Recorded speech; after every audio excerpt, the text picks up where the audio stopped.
so much for joining us today, wherever you may be listening around the world and however you may be listening, whether it's AM and FMs, XM, shortwave, the internet at Infowars.com and PrisonPlanet.tv, and, of course, all the viewers at PrisonPlanet.tv. We're obviously going to be live here for the next 3 hours, and we're going to have open phones as well. I have quite a few vital stacks of news and information, obviously, here that we're going to be going over today, dealing with so many huge issues. But there are some interesting articles out of Europe and also out of the Times of India. Bush fears arrest, scraps Swiss visit. And it's interesting, we've been trying to get Ray McGovern on in the last week, former CIA top analyst, advisor to Ronald Reagan and George Herbert Walker Bush, to talk about the Egypt situation. And we got a hold of him today to get him on, and he said, well, I don't really want to get into that too much. People know what's happening there, but I'll talk about it. He said, I want to talk about the Bush arrest news that just came out. And it's funny because that's one of the reasons this morning that we redoubled our efforts to get him on. So perfect timing to have Ray McGovern on with us in the third hour today, or coming up 2 hours from now. Bush fears arrest, scraps Swiss visit. And it's funny because that's exactly what we were talking about last night at dinner. After the radio show ended, a couple times a year, I like to treat, especially the Sunday crew that works 6 days a week, to dinner. And I asked where they wanted to go eat, and they said, how about a downtown steakhouse? And it was a downtown steakhouse 8 years ago that I got to see the Bush twins drunk. But that wasn't as interesting as what happened last night, who we saw last night at a steakhouse. We were going to go to one steakhouse, but it's out of business now in this great economy. So many of the businesses are shut down. So we went to another steakhouse, and they set us right down next to Karl Rove. He was just this far away from me. And I'll tell you how it ended coming up in the next segment. But that was undoubtedly very, very interesting. It was pretty dark in the steakhouse. We did have one iPhone that shot some horrid video, my iPhone video. The lens is basically broken. It's fogged permanently because I got it partially wet a few months ago. I've just got to get a new one. I should never go anywhere without a camera. But I'll tell you what ended up happening with the whole Karl Rove situation. Obviously, we'll continue to discuss the fact that on Friday evening, not only the George Soros media matters, but the White House itself responded to our PrisonPlanet.com article from Thursday about Obama policies dealing with energy triggering the rolling blackouts nationwide. And the White House did respond to that. So we know we're on the White House enemies list. That's been reported on by mainstream news. But this is a new level in them countering us. So certainly we need your prayers, all of you out there. Also, Obama has been, in the last 30 minutes, been giving a press conference, or really a speech / press conference. Obama calls for bipartisan effort to fight for U.S. jobs while he tries to shut down our power plants and put the carbon taxes on us. See, we think of it as a president fighting for us. The globalists that run our country like using our military to dominate the planet, and that's as far as their love of America goes. The rest is nothing but hatred. And the stated goal on record is the deindustrialization of this country. So I thought I would go over some of that. I mentioned this yesterday, but I will play it today. An interview on CNN. Bill Gates vaccine autism link, an absolute lie, and he gave no proof. Also, we're going to be getting into the latest situation and developments that are unfolding in the Middle East and North Africa, in Egypt. And we're going to get into the Huffington Post being bought by AOL. We'll be right back. Stay with us. It is Monday, the 7th day of February, 2011. Ray McGovern, former top CIA analyst to George Herbert Walker Bush and Ronald Reagan, who, of course, famously confronted at a press conference Donald Rumsfeld about his lies about WMDs. He's going to be joining us to deal with Bush fears arrest, scraps Swiss visit. Former U.S. President George W. Bush has reportedly canceled a visit to Switzerland amid concerns that he could be arrested for allegedly authorizing the torture of prisoners. There's no allegedly. We have the White House memos ordering it and saying that Bush had ordered it from then Attorney General Alberto Gonzales and John Yoo, White House counsel. And, of course, Cheney doesn't travel to many European countries like Spain because there have been indictments there as well. And Bush has openly, in the last 6 months, written a book about it and given 2 different speeches where he bragged about ordering torture.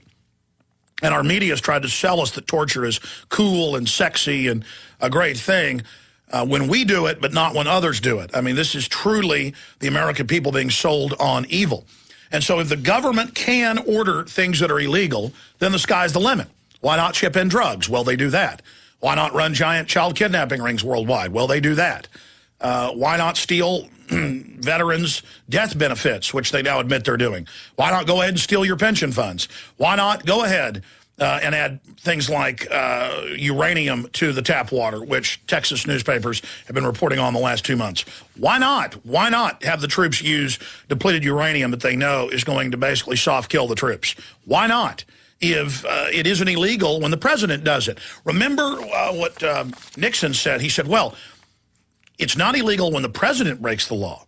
And that's what they argued under Bush for those 8 years. And now the media has hailed Obama for continuing to do the same thing and say he's above the law and do things that are illegal and unconstitutional.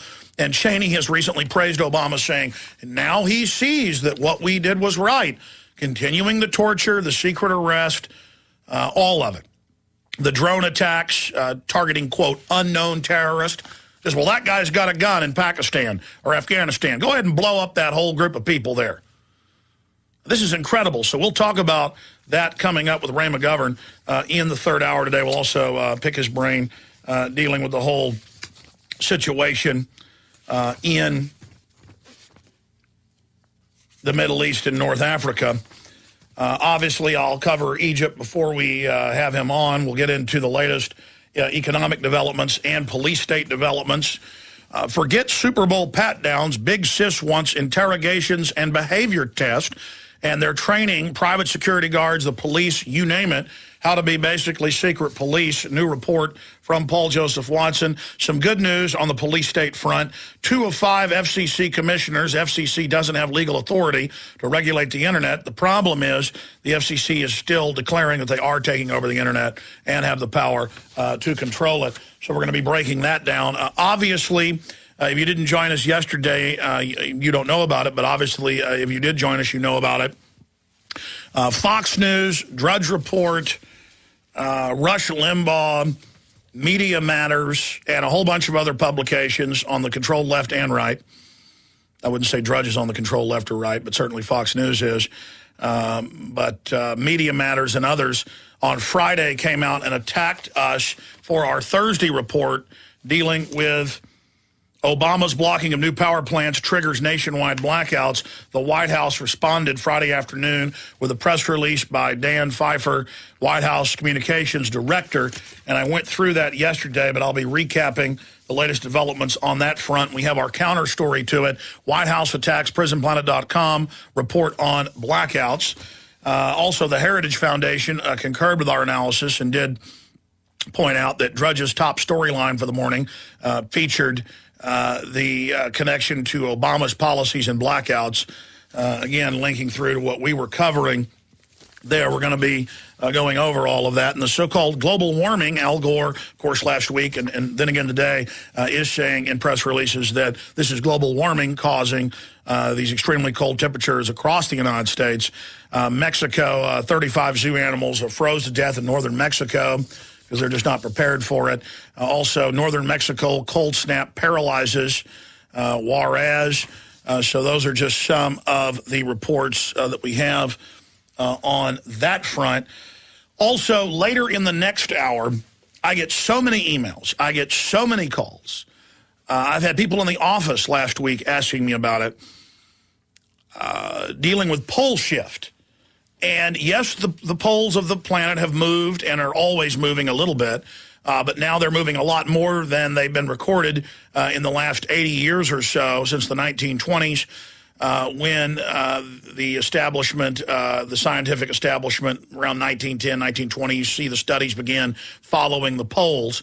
They've really only got about 50 years or so of accurate readings, but in the last 50 years, these are the biggest movements ever recorded. So I've done a lot of research on it, but I dove back into it last night and this morning, and we have an article up at prisonplanet.com, linked through to the salem-news.com, magnetic polar shifts causing massive global superstorms. And there is some evidence to that, that it's confirmed it shifted quite a bit compared to previous readings, but it's not like a complete flip where suddenly the pole is in, South Africa and Brazil, where suddenly, the whole planet moves around, or the magnetic field moves around, because the moving of the magnetic field can also change the planet's overall orientation of the sun. And yes, that would be a cataclysm, and scientists do believe that sometimes the Earth has massive pole shifts, but no doubt it's moving right now. Every year in the last 12 years or so, I wasn't hearing about this my first 4 or 5 years on air, but in the last 10, 12 years, I constantly hear, next week, pole shift, next month, and people set dates and never give any proof, and it creates all this hysteria, and people say, why aren't you covering it? Why aren't you going over it? Why aren't you discussing it? Well, I'll spend 10 minutes or so next hour getting into pole shift, and you're welcome to call in and talk about pole shift, or even more importantly, big changes that are always going on in the sun and its magnetic field bathing the Earth in solar radiation, the main driver, obviously, of the climate of the planet, even though the UN says the sun has no effect on climate or weather. If you believe that, I got a bridge I'm happy to sell you on the moon. Magnetic polar shifts causing massive global superstorms. And here's Fox News. Magnetic North Pole shifts forces runway closures at Florida airport. Continuing, we'll go over the overall cataclysmic pole shift hypothesis and what people are saying. Here's another one. Scientist gives human extinction warning. Here's another one. Why is BGS reestablishing a magnetic observatory on South Georgia? That's out of the British Geological Survey. Also, a report here from NASA. Magnetic portals connect Earth to the sun. Satellites spy changes to Earth's magnetic field. Scientific American. This is just some of what we're going to be covering. And I think the bottom line here is we don't know what's happening. Change is the only constant in this universe. And hence, on terra firma, our little blue-green jewel orbiting the sun 2/3 of the way out on the spiral arm of the Milky Way galaxy. And I wonder if we could pay Al Gore or the UN or the Rothschilds a tax, and they'll wave a magic wand and stop any pole shifts from happening, or asteroids from hitting us, or the sun shooting out a massive coronal ejection directly at the Earth and blowing out all of our communications. I mean, we know these events happen. We know the cataclysmic asteroid impacts happen routinely. They estimate now not every million years or so, but perhaps every 10,000 years. And that's why many other previous human civilizations going back over 6,000 years just disappear. I don't know. Do we have the technology to put weapon systems in space? Stop it. Probably. But the establishment will then just use those and wheel those guns around, those missiles around on the Earth. And the globalists have been caught admitting they want to use an anti-asteroid weapon system as a cover for further weaponizing space. So these are all issues we deal with, but that's just part of life. Driving down the highway is dangerous. Swimming in a swimming pool or a lake is dangerous. Walking around, in the woods is dangerous. You could, get attacked by a bear or a wolf or a rattlesnake. Anytime the government sells you that you should not ever be in any danger and that they're going to protect you, A, under law, they don't have to protect you. B, historically, they don't want to protect you. They want to feed off of you. And it's like that woman I covered 2 weeks ago here in Austin getting a $48,000 settlement with the Travis County. She's out with a bike riding group on rural, one-lane, each way, two-lane road. She's on the shoulder, the broken shoulder, and flips off the bike and broke her jaw, and they settled with her. The message is, you fall off your bicycle, you sue the government. Or, oh my gosh, The sea levels are going to rise from carbon dioxide, which, by the way, they're not rising. Let's pay Al Gore some money. It's a joke. So I'm going to get into that coming up as well. But the first thing I want to get to when we come back from break, because I mentioned it earlier at the kickoff of the transmission, is that George W. Bush, it is confirmed, was to be the keynote speaker, former President George W. Bush, at an event in Switzerland, and is canceled due to fears that he may be arrested, or that there's going to be scenes there and that a local magistrate may try to have him arrested, and then he'll have to use diplomatic power to block it, and that will further focus people on his admitted crimes. And it's funny because we were discussing people being arrested for torture and admittedly ordering torture that's illegal and other war crimes last night. The reason it popped up in our debate was we went out to eat after the radio show, and Karl Rove is in town, and they sat us down 2 feet from him. Karl Rove was right over my shoulder. I could reach out and touch him, and he was gibbering and giggling like a goblin. I mean, it was literally like I was sitting next to Satan. Okay, I'll get into the latest developments on Egypt, the economy, the Huffington Post being bought by AOL, the police state developments at the Super Bowl, and a lot more coming up, and your phone calls. I'd love to hear from you on any issue you'd like to discuss. 800-259-9231, 800-259-9231. So 2 or 3 times a year, I like to take the Sunday crew out to eat. And we just, on an off chance, I said, hey, we're not watching the Super Bowl. And my wife's out doing stuff with the kids. I said, let's go eat. I said, where do you guys want to eat? Because my sister's a vegetarian. She didn't want to, go eat steak, so she didn't go. But the rest of us went, and we tried to go to one place, but it's closed because the economy's so great. And so we said, well, let's try this steakhouse, or should we try that steakhouse? And we said, we haven't been there. Let's go there. So we go in, and because we hadn't been there in a while, and the place is about a third full, and on one end of the dining area, there's a table by itself with some folks at it, and they walk us over and sit us down, and then I look because I hear gibbering behind me. It was 4 of us at a table, and I was seated with my back to Karl Rove. I didn't recognize him when I sat down. He was right behind me, sitting right here. And I literally hear like demonic gibbering. Like if I tried to do an evil laugh, it was like, and if I was thinking, I could have at least recorded it with my iPhone, even though my camera is somewhat broken on it. Like I said, I got it wet, so it's all fogged up, but it shoots audio. And I was asking the other guys, and one of them had a smartphone. We were trying to shoot some video, but it was so dark in there. But I should have recorded the gibbering. In fact, we haven't downloaded it yet. We may have some of it on audio once we hear it on bigger speakers. But it was the gibbering and all of them demonically laughing. There were 5 people at his table. And obviously one of them was his wife. It was a gray-haired woman. He kept, rubbing on her back and talking to her. But just the gibbering went on and on. It took him about 10 minutes to even come over and get our drink orders. They were so busy serving them. And the gibbering just went on and on and on. And Aaron Dykes was there. He was up here working on a story, so he went with us. And Aaron, if you remember, I don't know, 8-9 months ago, and the case is still pending, Aaron got arrested for asking Karl Rove a question at a UT speech during the question and answer. Aaron got up and asked him questions about torture and war crimes and how can they say that they're above the law and that Bush was above the law. And there's video of that, of course, online at the Alex Jones channel on YouTube.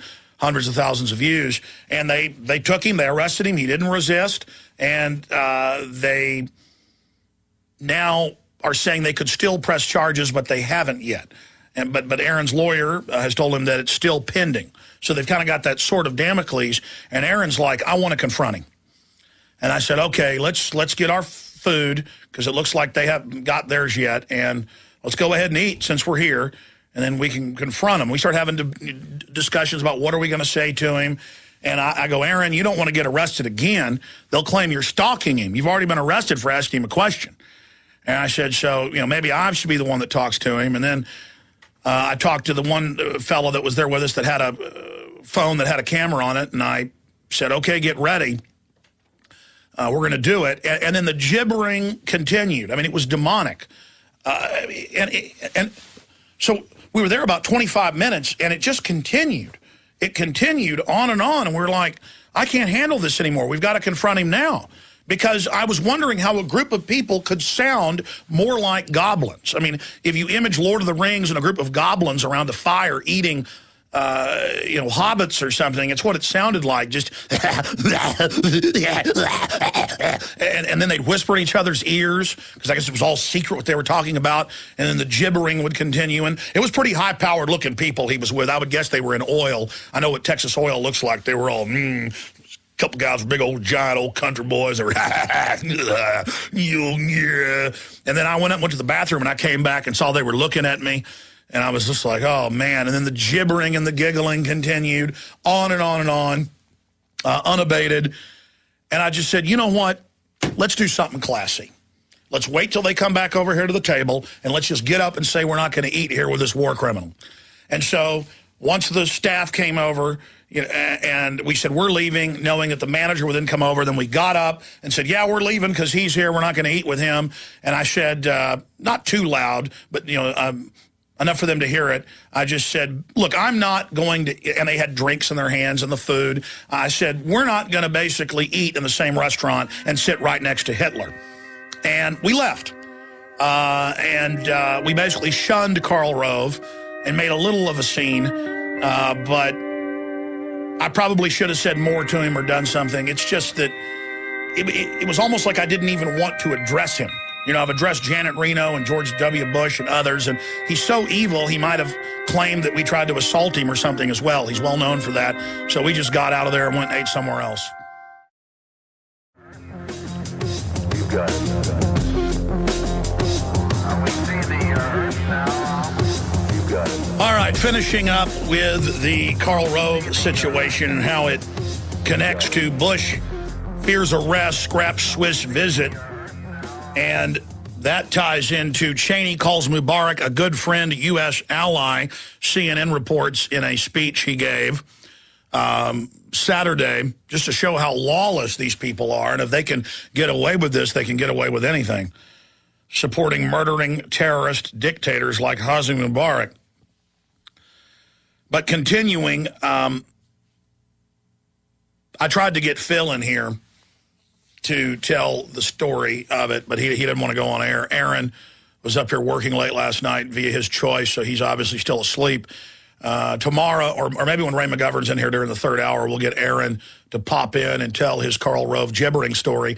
Because I said, Phil, did I give an accurate representation? He said, yeah, you did a good job. And I said, well, people aren't going to believe that this continual gibbering and demonic giggling was going on. Come in and back me up. But he said, no, it's true. Just, I don't want to go on air. But because I can't believe it. I can't believe that we were there for about 25 minutes, and it was almost unabated, nonstop. If you saw somebody at a bus stop, let's say you were taking the bus, you walked up to a bus stop, you're waiting 20 minutes, and they're giggling and gibbering to one of their friends like this, you'd walk on down the road to another bus stop. I mean, he basically drove us out of there. We were going to wait and eat and then confront him with the demonic presence. I'm not kidding. Aaron's like, I got to confront him now. I can't sit here and listen to this anymore. And we were just not talking, just sitting there listening to Karl Rove going, I mean, I can't even do it as evil as he was. It was like a, and the other ones were doing it. I'm like, what is this? Are these people ring wraiths or something? Are these people some type of demonic entities? I mean, it was amazing. And I have to say, I've never been around Karl Rove in person.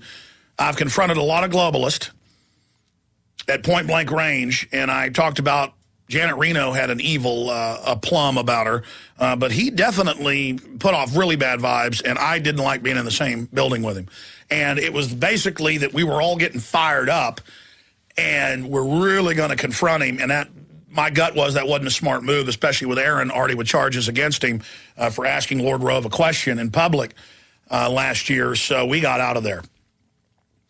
And now I will regret for the rest of my life that I didn't scream war criminal at him or go over and shake his hand, kind of like I did with Gergen, and then slickly ask him a question.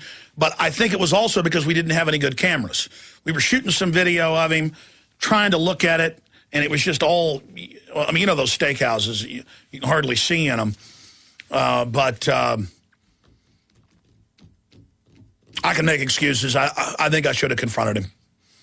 I know Phil and Aaron, everybody thought that what we did was classy to get up and say, you know, I'm not going to eat here with basically somebody who's like Adolf Hitler. This is like eating dinner next to Hitler. We're leaving. That guy, well, I did say that guy's a war criminal. But, so I guess I did do a little bit. But, you know, once I get going, folks, it would have been potentially explosive situation. And I'm basically reflecting on it right now here on air.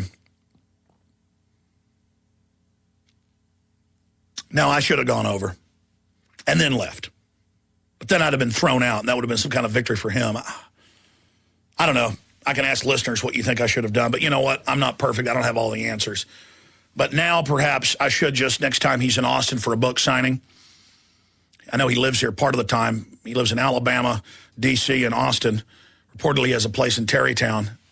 But I'm going to make it a mission now to at least go to a book signing. That way it's more of a, quote, public event, the guy in eating dinner.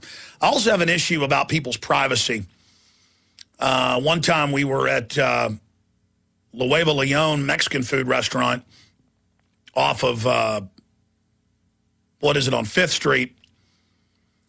And I was with the crew. That was about 4 years ago, one of the last times I was still doing the local access show.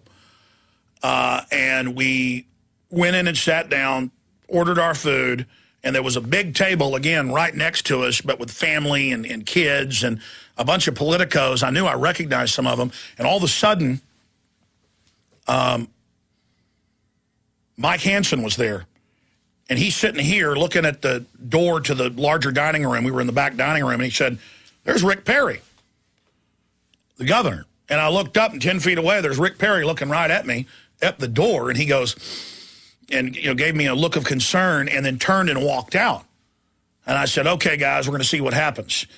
Then, a few minutes later, a couple of plainclothes guys in suits, obviously, probably state police security, probably Texas Ranger detail, guys with bulges come in and go sit down at another table. He went out and got, I guess, security out of the parking lot that was waiting, had them come in, and then he came in and went and sat down, started eating, and then he got back up. And he walked over and put his hands on the back of the chair of Raymond, one of Mike's friends that was there. Was it Raymond that was there? The point is, it was Mike Hansen, a few people, put his hands on the back of the seat and looked me right in the eyes, and he said, "I want you to have a great Thanksgiving," because Thanksgiving was coming up in a few days. "I want you to have a great Thanksgiving." And I was just, well, Rick Perry's popped in on the show before many years ago as well.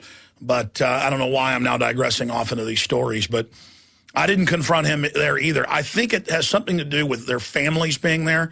I almost did it with Rove. I'm right now live on air, I'm trying to go back to my mind and why I didn't really fully confront him.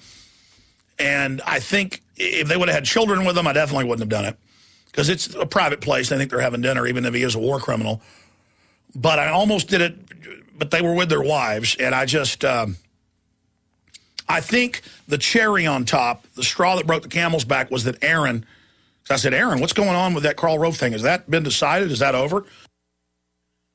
And he said, "No, they arrested me and basically put charges on him, arrested him for disorderly conduct and resisting, but then never went through with it." Aaron doesn't know the exact legalese, so I'm not sure. But I said, "That was almost a year ago." And he said, "I know. They say it's another year until they could possibly charge me." In fact, I hate even talking about it now. It'll remind him to charge him, the UT police, through the city of Austin. But that was the main reason, is that I didn't want to get Aaron in more trouble, because I know Aaron, he was going to start screaming at him.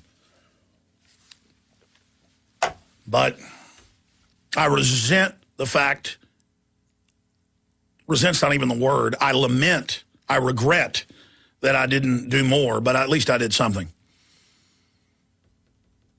All right, now I've wasted a lot of time on this, and I apologize for that as well. Okay, let's get into the Egypt news. And, of course, this does tie into the whole Karl Rove criminal situation.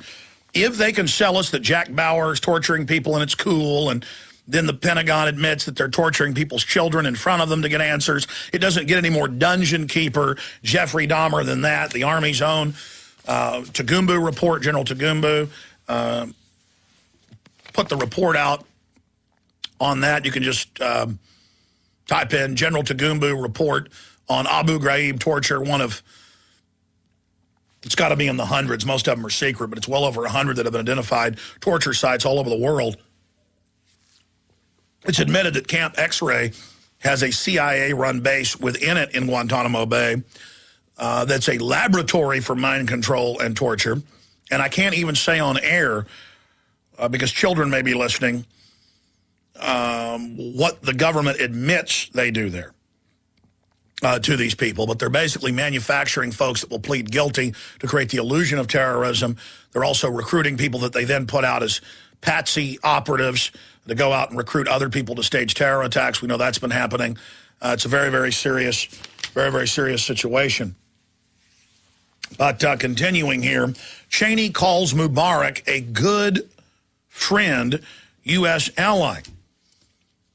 And the government admits that the biggest concentration of black sites, ghost sites, torture dungeons, they've got them all over Eastern, Western Europe. They've got them in the U.S. They've got them in North Africa, is Egypt.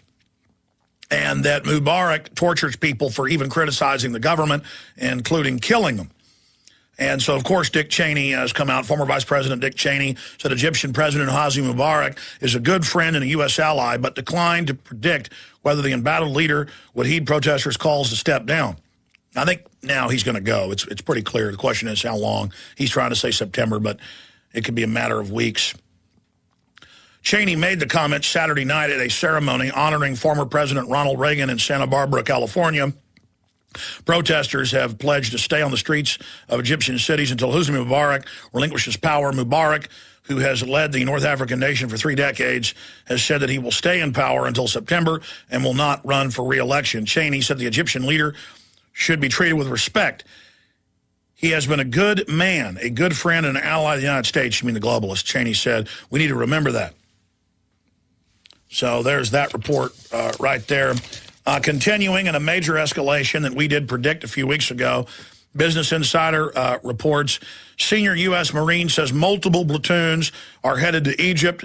There is a system within the U.S. Marines that alerts the immediate families of high-ranking Marines that their Marine will soon be deployed to an emergency situation where they will not be able to talk to their spouses or families.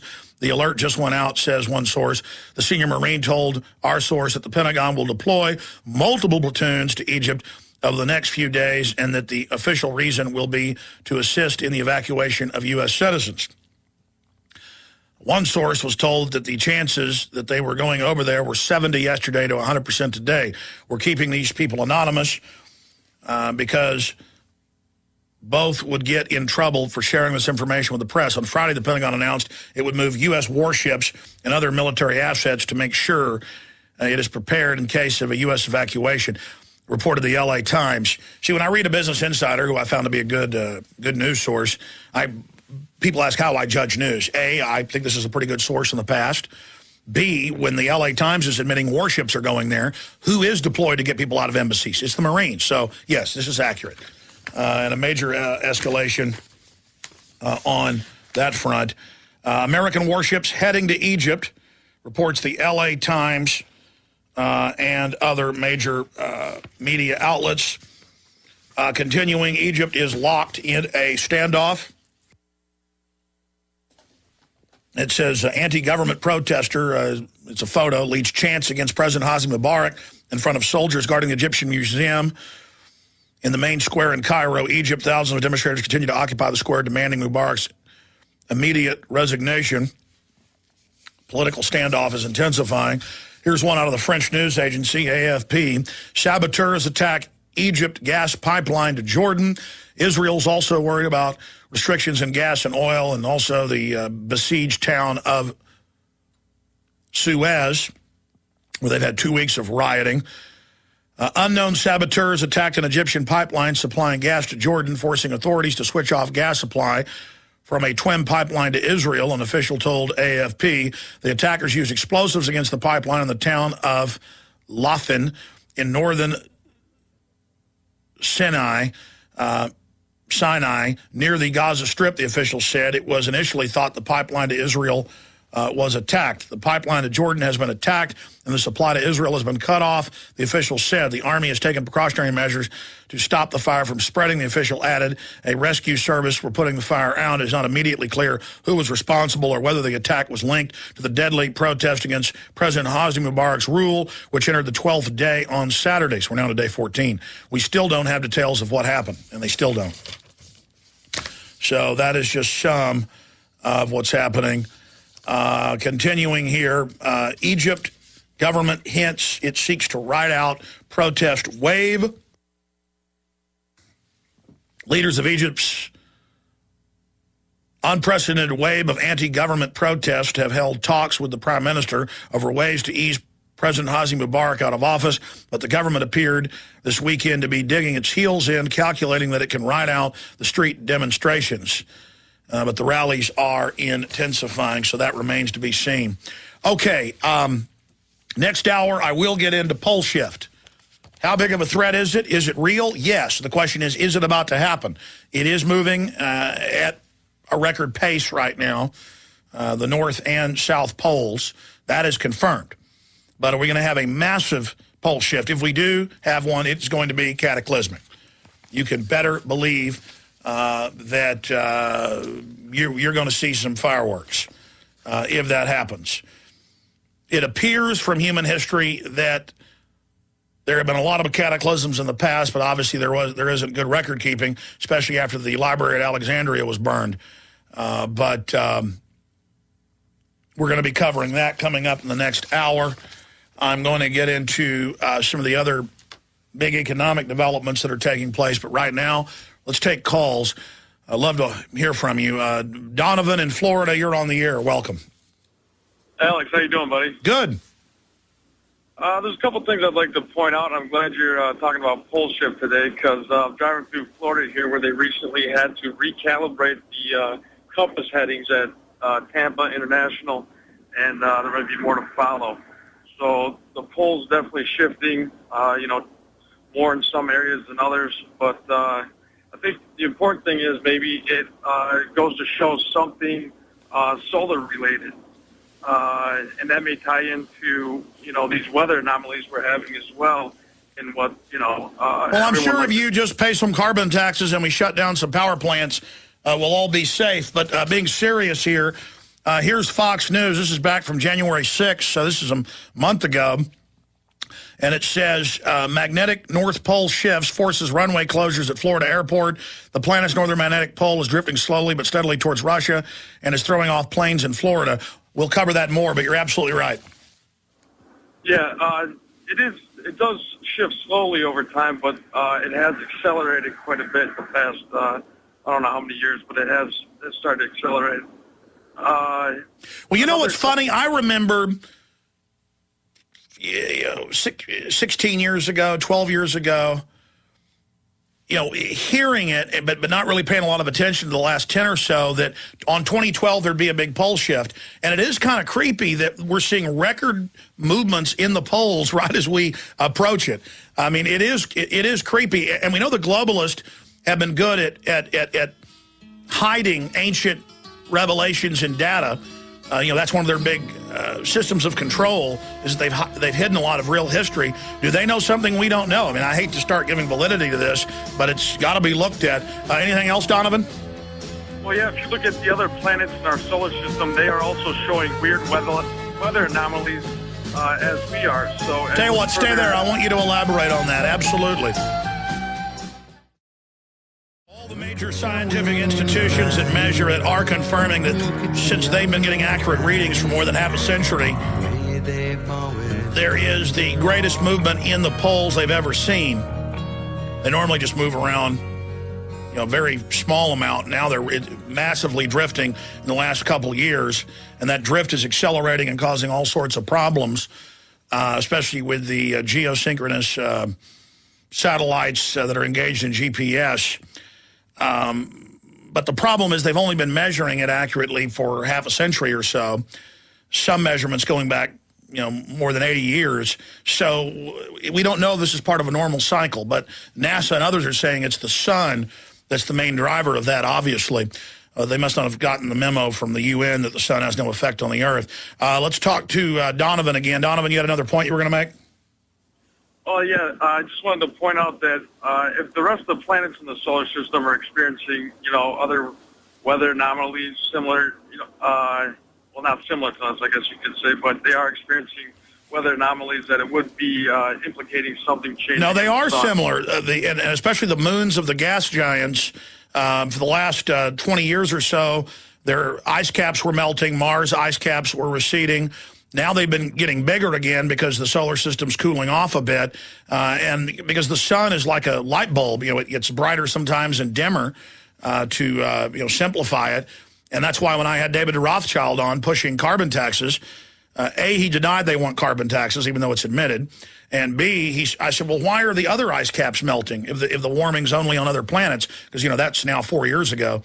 Since then, we know that the cooling has come back in and the warming's reversed. And he said, oh, that's because Jupiter and Saturn are closer to the sun than Earth. And I'm like, no, the order of the planets are Mercury, Venus, Earth, Mars, and then out from there with the gas giants all the way out, of course, to the tiny now non-planet, because they've delisted it, of Pluto out in the Kuiper Belt. But what's your other point?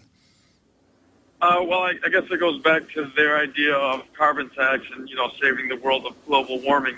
There's a couple of things I'd like to point out. One being that, let's say just for the sake of conversation, that their global warming is caused by CO2 emission, and they're going to save us all, right? Well, their plan of action is merely putting a Band-Aid over a gunshot wound. You know what I mean? It's not going to do anything. We'd have to cease all fossil fuel consumption immediately. But great point. I appreciate your call, Donovan. Look at the Kyoto Protocol. Look at the Kyoto Protocol. Look at it. It says that 167, if you want to be technical, third world countries, including China and India and many other greenhouse gas polluters, that's in quotes, they don't have to make any cuts. So if they restrict our energy here and make people pay more, well, what's left of our industry will leave even faster. And it doesn't cut back on emissions because our cleaner systems get turned off, and then their dirtier systems increase upkeep. The studies show it actually increase the amount of carbon dioxide. I mean, it's all a giant fraud from one end to another. It's a bunch of fear-mongering to sell global government and a global regime deciding who can have energy and who can't and how much you can use. It's feudalism, period. By the way, we are getting rid tomorrow morning. We've never extended it this far into February. It always ends in January. We are ending the 5+ months free at prisonplanet.tv tomorrow morning. I called Watson up and I said, you haven't got rid of the special. He says, I've been busy. I worked 7 days, Alex. We wrote the article about the White House going after us. I'll change the special tomorrow. Paul does such a great job. So if you want to get 5+ months free, this is your last chance until next December to get 5+ months free right now at prisonplanet.tv with all my films, the live video streaming, the higher quality audio podcast, a bunch of other great films, special video reports. It's all at prisonplanet.tv, and I want to thank all the current members. You make so much of what we do possible. Prisonplanet.tv. Get the special now. We're going to get into, forget Super Bowl pat-downs, Big Sis wants interrogations and behavioral tests. Now, at any public event, they're going to have locally trained goons asking you questions, prodding you, saying they don't like how you look. Total secret police tyranny, that is coming up. Huffington Post agrees to a $315 million buyout from AOL. So now the George Soros-affiliated group basically merging with AOL. Arianna Huffington to run AOL News now. So it's really a takeover in a way. It's not even them buying that. It's a merger. So that's coming up. Obviously, the White House last Friday responded to our PrisonPlanet.com story. We're going to be going over that. Ray McGovern getting into Bush, fears arrest, scraps Swiss visit. That's coming up next hour with the former top CIA analyst, advisor to George Herbert Walker Bush, his morning briefer, as well as Ronald Reagan. But we're taking calls right now until the bottom of the hour, and then I'm going to first get into magnetic pole shift. It's starting to happen, but how serious is it going to be? If there's a major pole shift, it will be cataclysmic. We'll be discussing that coming up at the bottom of the hour. Marcia in New York, you're on the air. Yeah, hi Alex, how are you? I'm good, welcome. Yeah, listen, congrats on the White House notice. And I'm calling about a situation here on Friday night in New York subway. A train stopped at a platform, and we saw 5 cops getting a guy with sticks. And he was covering his head with both arms and screaming, record this, record this. And I pulled out my phone, and other guys started doing the same. And as soon as the cops saw it, at least they stopped using the sticks. So what I'm trying to say is for other people, if they see something like this, the least they can do is start taping, You can buy little portable digital cameras that shoot decent quality for about $50 now, and I need to walk the walk, and I normally do carry a camera in my car and always carry one. My iPhone is, but it's an old iPhone because I don't like the new ones, but I'm going to have to go ahead and trade up and get a new one. I've had this one for over 2 years since they first came out. Because last night I couldn't even really shoot good video when we ran into Karl Rove downtown. Oh, listen, did you see a special on MSNBC about Bill Clinton? The title is the World President. Yes, they're really positioning him to be a UN Secretary General. They've admitted that that's always been their plan, and Obama becoming the head of the Security Council, which no president's ever done, violates the Constitution, and we cover that in Fall of the Republic. In fact, I'll give you the actual subsection code of the U.S. Constitution. I think it's Article 1, Section 9, but I know it's on the back of the film, so I can double-check my facts. America's last stand, make the choice, liberty or tyranny. Fall of the Republic documents an offshore corporate cartel is bankrupting the U.S. economy by design. Leaders are now declaring that world government has arrived and the dollar will be replaced with a new global currency. President Obama has brazenly violated Article 1, Section 9 of the U.S. Constitution by seating himself at the head of the United Nations Security Council, thus becoming the first U.S. president to chair the world body. And so that's just part of what the film covers. But I'm glad, yes, I did see the promo article from MSNBC. Bill Clinton, president of the world. What do you think of that? Well, it's crazy, of course. They're trying to make us ready for what's coming, that, he's going to be our #1 guy. And then after we've had a U.S. president of the world, then we can have a communist Chinese president as president of the world, and of course, global rules. Again, we're all being conditioned. Briefly, how did it end with the police beating the man? Do you know why they were beating him? It really hurt the guy because they rammed his face into the metal part of the platform, and they got on top of him. But at least they stopped hitting him, and that was it. The train stopped for like 7 minutes, and then we just kept on going. But at least, in the beginning, people were laughing, and I'm like, are you crazy? This is not funny. And it takes one person to say something, to do something, and others follow. Absolutely. Good job, Marcia. Thanks for the call. John, Chris, Peter, and others, your calls are straight ahead. We're now 8 minutes into this second hour of worldwide broadcast. Thank you for joining us. I'm Alex Jones. The websites are prisonplanet.tv, prisonplanet.com, and infowars.com. Ray McGovern, a retired CIA officer turned political activist, top morning briefer to George Herbert Walker Bush and Ronald Reagan, will be joining us to talk about his take on what's happening in Egypt. Also, he wants to respond to this key report out of the Times of India. It's also in big European publications. Bush fears arrest, scraps Swiss visit. He admittedly did order torture. That is illegal. It doesn't matter if he says he's above the law or Karl Rove tells him so. This is illegal. And now he was to do a big keynote address there in Geneva, but has canceled it February 12th because he's worried about being arrested.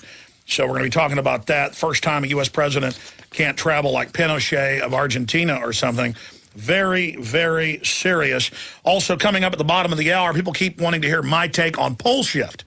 And I've done a lot of research on it. It is moving at a record rate since they've been recording it in the last half century. And if it does shift massively by thousands of miles, you're looking at serious calamity. There's no doubt, serious cataclysm. I'm not saying that's coming or going to happen. But we know big asteroids and comets hit the planet. We know there are pole shifts. And it's just crazy that people predicted that there'd be a pole shift in 2012, and now it is moving around at a record pace. Pretty creepy. I mean, do the globalists know something that the ancients knew that they're not telling us? There are all these martial law preparations. You've got all the world economic collapse coming along at the same time. I don't know what's going on. I mean, they admittedly have magnetic weapons, earthquake-causing weapons. Secretary of the Army, William Cohen, 1997, admitted so in a press release, but it's classified. Tectonic weapons is what he calls them. Are the globalists doing this? We know they're manipulating a lot of the weather. It's just crazy. I'll talk about it coming up at the bottom of the hour. Also, most talk show hosts, I think, would still be talking about this, but I covered it some yesterday. I'll briefly get into it today. It's a pretty big deal because it shows how vulnerable they are and how if real media actually covers the globalist activities, the light of sunshine, the light of exposure will destroy their designs. But on Friday, Fox covered it. Obama blocking of new power plants triggers nationwide blackouts, and they posted the PrisonPlanet.com article. Very strange. They're doing that more and more. Continuing, but I guess our article's well documented, so why they did. The White House responded to it that evening. The Media Matters came after us as well, so we're going to be discussing that coming up later as well. But right now, let's go to a bunch of your calls here. Let's talk to John in Michigan. John, you're on the air. Good morning, Alex, and thank you for everything you've doing. Have you ever heard of Charles Walters from Austin, Texas? He was with the Austin, USA publication on organic gardening. It rings a little bit of a bell, but no. Well, I have a book here that he wrote before he passed away, and it's in regards to a physician up here in northern Michigan, a chiropractor, who took the elements chart, and this is for Dr. Wallach, to reinforce Dr. Wallach's information that you're putting out. And he, in the foreword of the book, and the title of the book is Minerals for the Genetic Code, and I can give you an information how to get a hold of it. Minerals for the Genetic Code. He talks about a county in Texas back in the early 50s, Death County, Texas, in a town called Hereford. And that's where they found high levels of fluorine in the water, and this is where they began their theory to put fluoride in the water. In this book, Dr. Orry takes the element chart and links it to the minerals and how they are essential and the positive and negative valences. So it's something I think really that is something people and you yourself might be interested in getting. Can I give out the website for it? It's emineral.info, the letter emineral.info. And it's a very, very, the very first time that this has been done with the element chart, Alex. Well, we know that the body needs all the minerals and all the trace elements and the vitamins to be healthy. But the system wants to make money off treating people who are mineral deficient that then causes diseases. They want to treat the disease itself and try to block it instead of going to the root of it. I appreciate your call. I'll check into that. Let's go ahead and talk to Chris in Kentucky. Chris, you're on the air. Hello, Alex. Hey, buddy. Yeah, I wanted to know something. I got a question here about the health department. I've got something called the risk surveillance system. Do you know about that? It's federally funded, it says here in a letter. Yeah, no, they have federal standardization, which is totally unconstitutional, of zoning laws. That's also in the climate treaty that the House passed a year and a half ago, but the Senate hasn't passed, but the EPA is still implementing. And it's federal zoning where they force their way in your house, where they talk about potential risk, and where basically they're going to try to take many of the homes and buildings in this country and artificially condemn them. Go ahead. Yeah, that's what I think. It's like almost like a tattletale squad because this is getting. Yeah, no, it's telling plumbers, firemen, telephone repair people, cable people to basically spy on you, realtors, when they're in your home. Yeah, and that's this new guy. And this has been going on for 10 years. And what happened 10 years ago? We had 9/11. yeah, what about Christine Wickman? I told everybody out there the air was safe. How many people are dying from all this? These people are a bunch of criminals out here. This is, there's probably some good people that are working on this, but if I get a hold of them, I'm going to go into it with it and just talk with them. You want to talk with me? I'm not going to answer any of these questions. I'm going to respect my amendments, my property rights. Well, they're trying to basically give code enforcers and their minions unconstitutional powers to force their way into your home. And more in apartments, they're saying, oh, we're going to do a drug sweep of the apartments. Everyone must leave at this time of day. And then the police all come into your apartment. And they claim, well, you don't own the apartment, and so you don't get the Fourth Amendment. But federal and state courts have held that, yes, you do still have a Fourth Amendment, even though you're renting. So it's just absolutely incredible what they're doing. I'm aware of those general developments, but why don't you email us what you've got to showtips@infowars.com. Don is the acting director of the local Metro Health Department. I call it the Metro Tattletale Department. This is getting really bad out here. So, folks, get active, and we can take this country back. Absolutely. Now, what they're doing is they're fully converting the society over to a tattletale society and saying it's good, and we've all got a responsibility, and the government's hovering over us with blimps and telescreens and drones and announcements and Amber Alerts that were for little kids and now are for, is your neighbor, owning firearms. And they're trying to convert us over this total system of surveillance. I mean, take the Super Bowl. She says, it's your responsibility to tattle on everybody. It's your responsibility. As if people don't know if they see something that's really suspicious to say something. The message is, look for things. Be spies. Don't trust each other. Terrorists are everywhere. And now, as they announced years ago, they're now rolling it out, that TSA or TSA-trained locals will pat you down, put their hands in your pants, search your bags when you go to even a school play. We're now seeing cases of this with a few hundred people. At local junior high football games, they'll call out the state guard in places like Alabama and search little girls with Hello Kitty bags. I actually have a photo of that. And so our children are being trained, the public's being trained to live in this total surveillance society with no Fourth Amendment. Peter in Washington, you're on the air. Hello, Alex. I would like, can you hear me? Yes. Yeah, I want to talk about it, though, not the real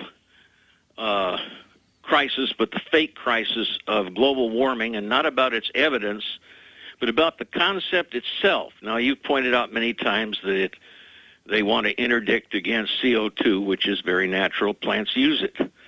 So, but this contradicts the greenness, because greenness is based upon plants which couldn't exist without CO2. And we know the Earth has the lowest ever recorded from the soil samples and ice samples of carbon dioxide. We're in a carbon-starved environment. Thank God humans started putting it out. Unfortunately, we don't put out anything near volcanoes because the Earth is having less and less volcanic activity than, what it had millions of years ago. So obviously we have a lower carbon level because the Earth is cooling. Right. What I want to concentrate is it contradicts their very supposed goal of greenness. Now, Lindsey Williams, as you know, pointed out that these elitists have to tell you, and I found that true not only with elitists but with others, that they have to tell you who they are and they have to give a warning. I think the very concept itself, because it is so fraudulent, it contains that kind of a warning. That means there are two kinds of people that fall for it.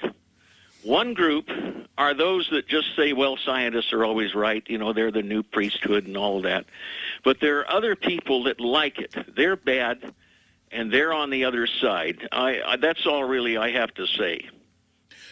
Well, yeah, no, I've talked to a lot of mid-level media people and environmentalists, and they go, okay, global warming's a fraud. It's not caused by man. But isn't fossil fuels dirty? Shouldn't we use this as an excuse to push an environmentalist revolution? Nothing that's done from a point of deception is going to bear good fruit. And what they're trying to do through their environmental revolution is not actually clean up the environment. They're allowing the cross-species genetic engineering, the toxic waste dumping, the dangerous weapon test. It's all just a brazen power grab, and they admit that's what it is. And you've got all these low-level people who get off on feeling like they've signed on to the power structure. You know, even though they know it's a fraud, they think that by agreeing with it, now it doesn't threaten them and they're part of the winning team.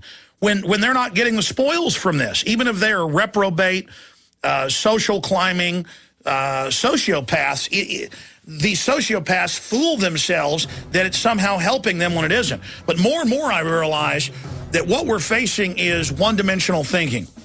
So many people have one-dimensional thinking, and I'll explain what that is briefly when we come back.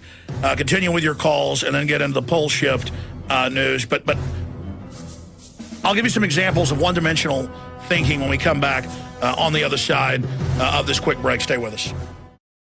One-dimensional thinking. I want to do some whole shows on this or special videos on this subject because it's so complex, but at the same time so simple, and it's a fundamental issue of symbols. And there's been a lot of sociologists, political scientists before them, philosophers, psychologists that have written about this. And Madison Avenue and the propaganda masters, they call it perception is reality. Perception isn't really reality. If you're on a bunch of LSD having a full-bore hallucination and believe you're jumping off into a creek, but you really jump off a 50-story building, perception is not reality. Or if you think you're a bird and you're going to fly off a 20-story balcony, well, you're really going to crash and die on the bottom. Perception is not reality. Take a dollar bill. In fact, will somebody give me my wallet over there? I think it's got some money in it. I can't reach over and get it. Thank you. A dollar bill is a symbol of energy, but it's not redeemable. A $5 bill is not redeemable in gold or silver, so it is simply an empty symbol of a commodity. Which again, what is commodity? It's some form of energy or something of value. But people one-dimensionally, I mean, old-timers who were common sense and understood history, they knew how dangerous a fiat currency was. But as we became more and more symbol-oriented, it gets to the point where the symbols have no connection to reality anymore and create almost like a matrix-like system of deception. But here's an example of one-dimensional thinking. I saw a comment in our article on prisonplanet.com last night. The article responding to the White House response to our previous article on Thursday.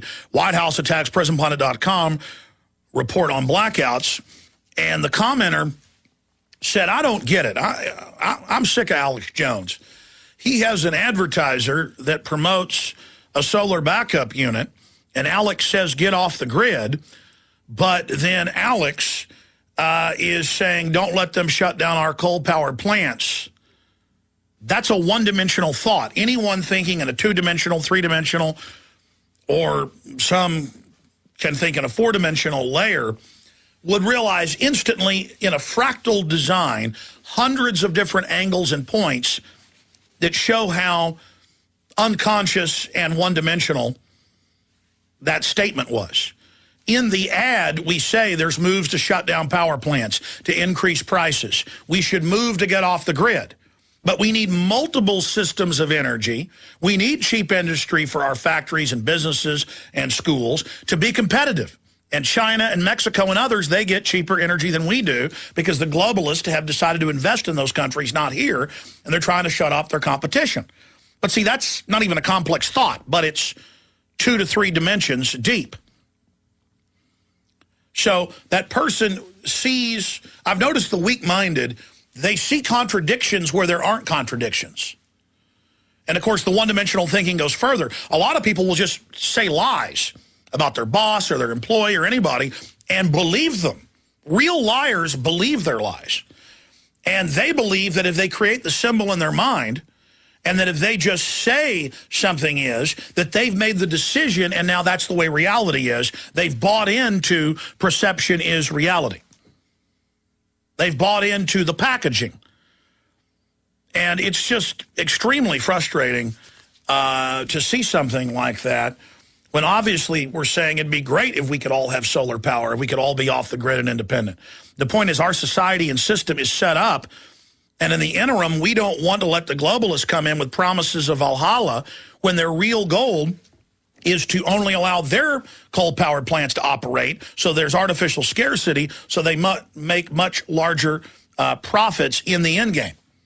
And they're already making those bigger profits by creating artificial scarcity and power.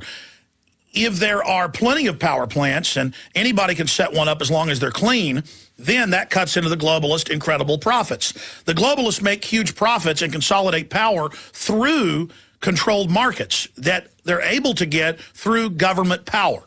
And so it's that wedding of the mega corporations with government that is the great tyranny, that is the great tyrannus. And there's so many other examples of one-dimensional thinking. You know, the TSA, Homeland Security, puts out a report, we want to stop child trafficking at the Super Bowl. And a one-dimensional thinker just takes it and says, must be true, government said it. Meanwhile, if you have 2-, 3-dimensional thinking and historical understanding and have the data, you know the government's one of the biggest traffickers in women and children, and that this is all just a PR stunt, but to protect themselves, they've got to have the movement against their own system so they can control any of the investigations. See, that's 3-dimensional thinking. We'll be right back. Okay, trying to get into higher levels of thought. One-dimensional thought is really not a natural state for humankind.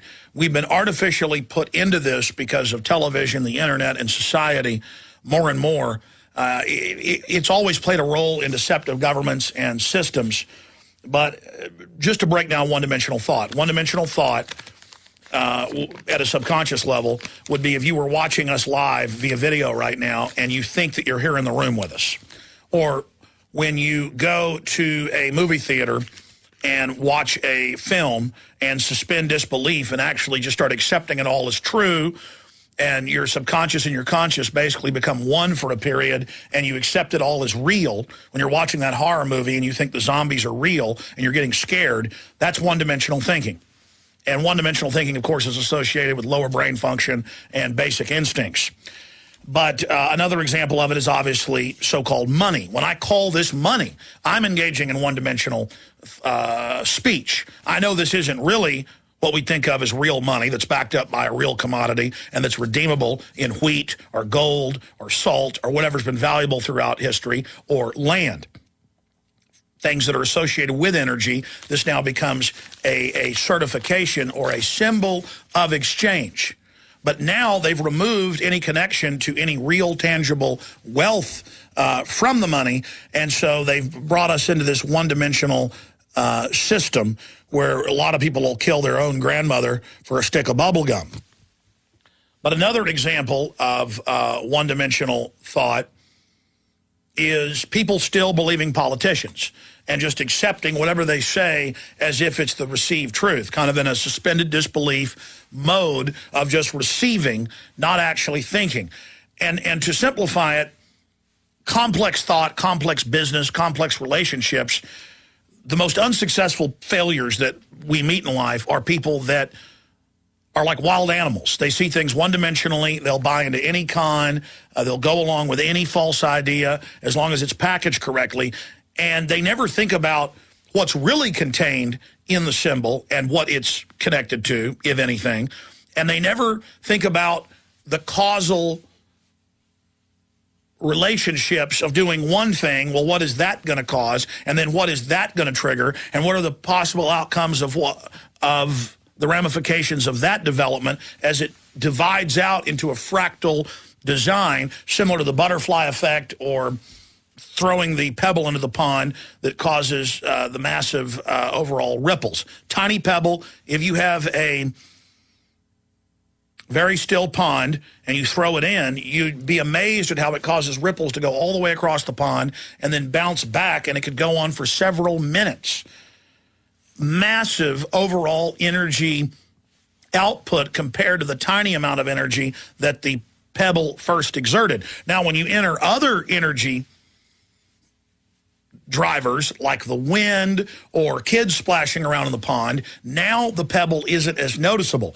And that's why the globalists politically want you watching TV, responding to their stimuli, following their matrix false reality as they walk you deeper into unconsciousness and one-dimensional thinking.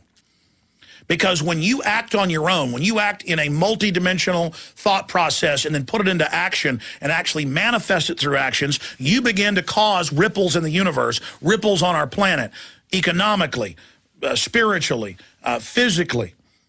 You begin to actually have an effect and leave a mark on the world. They don't want you on the field. They want you as spectators, so their pebbles, or the boulders they're throwing into the pond, have the biggest effect. But the winds of change, millions and millions of people doing little things every day to further increase their understanding of knowledge and to further put that spread of knowledge out to others and to promote moral ideas which are universal in mankind. The first thing the globalists do is tell you there are no morals, you can't have a view, there is no right and wrong, so that you don't have a position. Then they come back with all of their morals about shut down free speech because it's hurtful and shut off energy because it's hurtful. They always moralize, but then they're telling you, you shouldn't moralize. Because when you do pick the position that's best for humanity, that's best for you, that makes you sleep good at night, that you know is wholesome, when you make those right decisions in life, it's winds of change they can't stop, and no amount of propaganda and lies can reverse the smallest amount of truth. And when you begin to put off the truth, when you begin to put it out into the universe, it has an effect. This is scientific. And I'm now getting into philosophy, and this is the type of stuff I think about 24 hours a day. I have dreams about this constantly, my understandings of it. But they're very afraid of you and the power that you have. And that's why the globalists admit in countless white papers that we've covered here that they wanted to make us promiscuous, that they wanted to make us animalistic, because that stuff's addictive, but it's lower brain, and then it makes us more easy to control. They're threatened by a true human. They're threatened by true dynamic understanding, because most people, if they ever actually see the truth of the universe and the world, if they ever tap into that great truth, they then will immediately see all the corruption, the evil, the cancer in society, and you will not even have to have courage. You will hurl yourself towards the tyranny in an attempt to block it, because at a fundamental level, you understand it's threatening to all that's good. So they want you in the flesh. They want you in a lower state of awareness. They want you to be stunted because you're threatening to them. They understand the secrets of humanity, the secrets of our potential, and they have greedily decided to dumb everybody down, put a police state grid in, have controlled bioweapons releases, each one worse than the last, as they set up a tighter and tighter grid and basically wipe the majority of us out in the next 30 to 40 years, perhaps even sooner. But it's now being phased in. It's all documented, all admitted what they're doing. And it's something that is going to hurt 99.9% of us, and in the end, hurt the globalists themselves. There could be two globalists in a high-tech crystal palace 100 years from now. Two globalists left. They've got total life extension. They've merged with the cybernetic interfaces. They can, you know, do things that are, to the ancients would be godlike, but they still, at their core, were wicked people that made the satanic decision to engage in nihilistic exploits of power grabbing, and they're still self-destructive at their core, and their projection on the outside world of wanting to enslave and degrade and dumb down, that's going to come back on them. And those two final entities, those transhumanists, will rip each other to pieces and will destroy whatever creations they've made in an attempt to get the ultimate throne of power. This is a system that will extinct all life. This is a dark force that will give no quarter and must be resisted 110%. All right, I'm getting into some pretty heavy stuff now, but start little mental exercises of thinking about chain reactions in the economy, in business, in relationship, in lives, in everything you're doing. And learn to study how they interact. And at first, you won't have a lot of skill at this. But as you focus your mind on it, more and more you will develop what is known as discernment. And obviously some of us are gifted with more of it than others, but all of you have it. And I suggest you use it because your life will be so fulfilled. I am so alive. I am so awake that it's painful. My knowledge curve is growing so fast, and it's so frustrating that I can't even articulate it. And the gifts that God has given us are so wondrous. The eye has not seen, the ear has not heard what God's got planned for the species. Think about how fast things have changed. Think about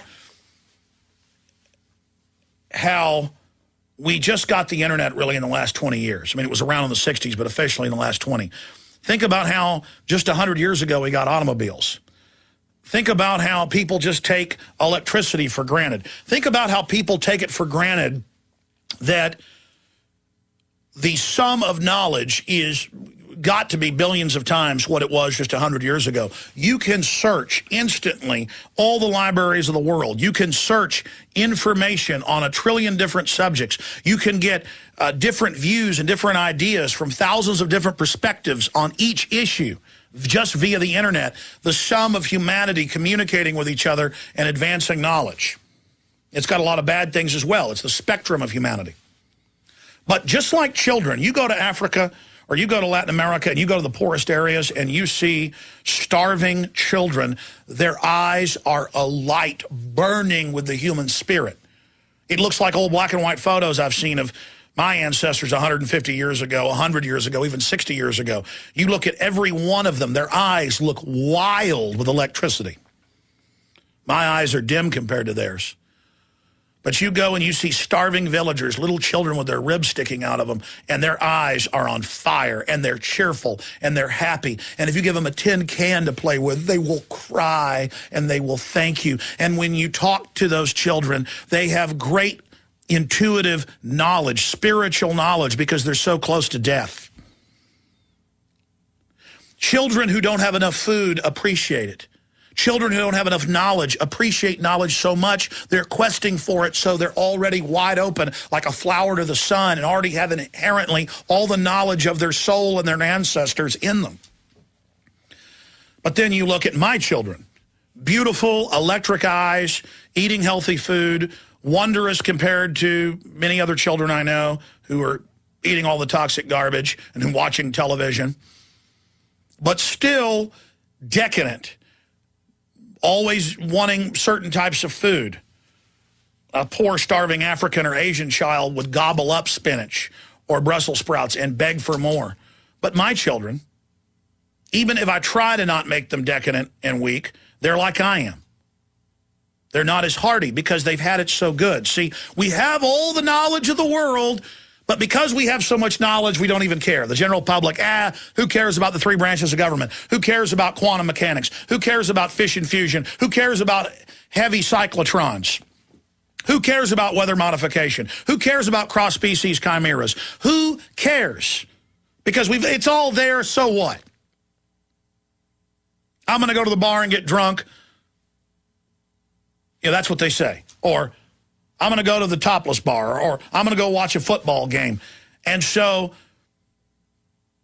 the world kills us with the large S. The system kills us with just this fount of food and entertainment and distractions. But notice everything the globalists push, everything that they really drive on you is death to the species.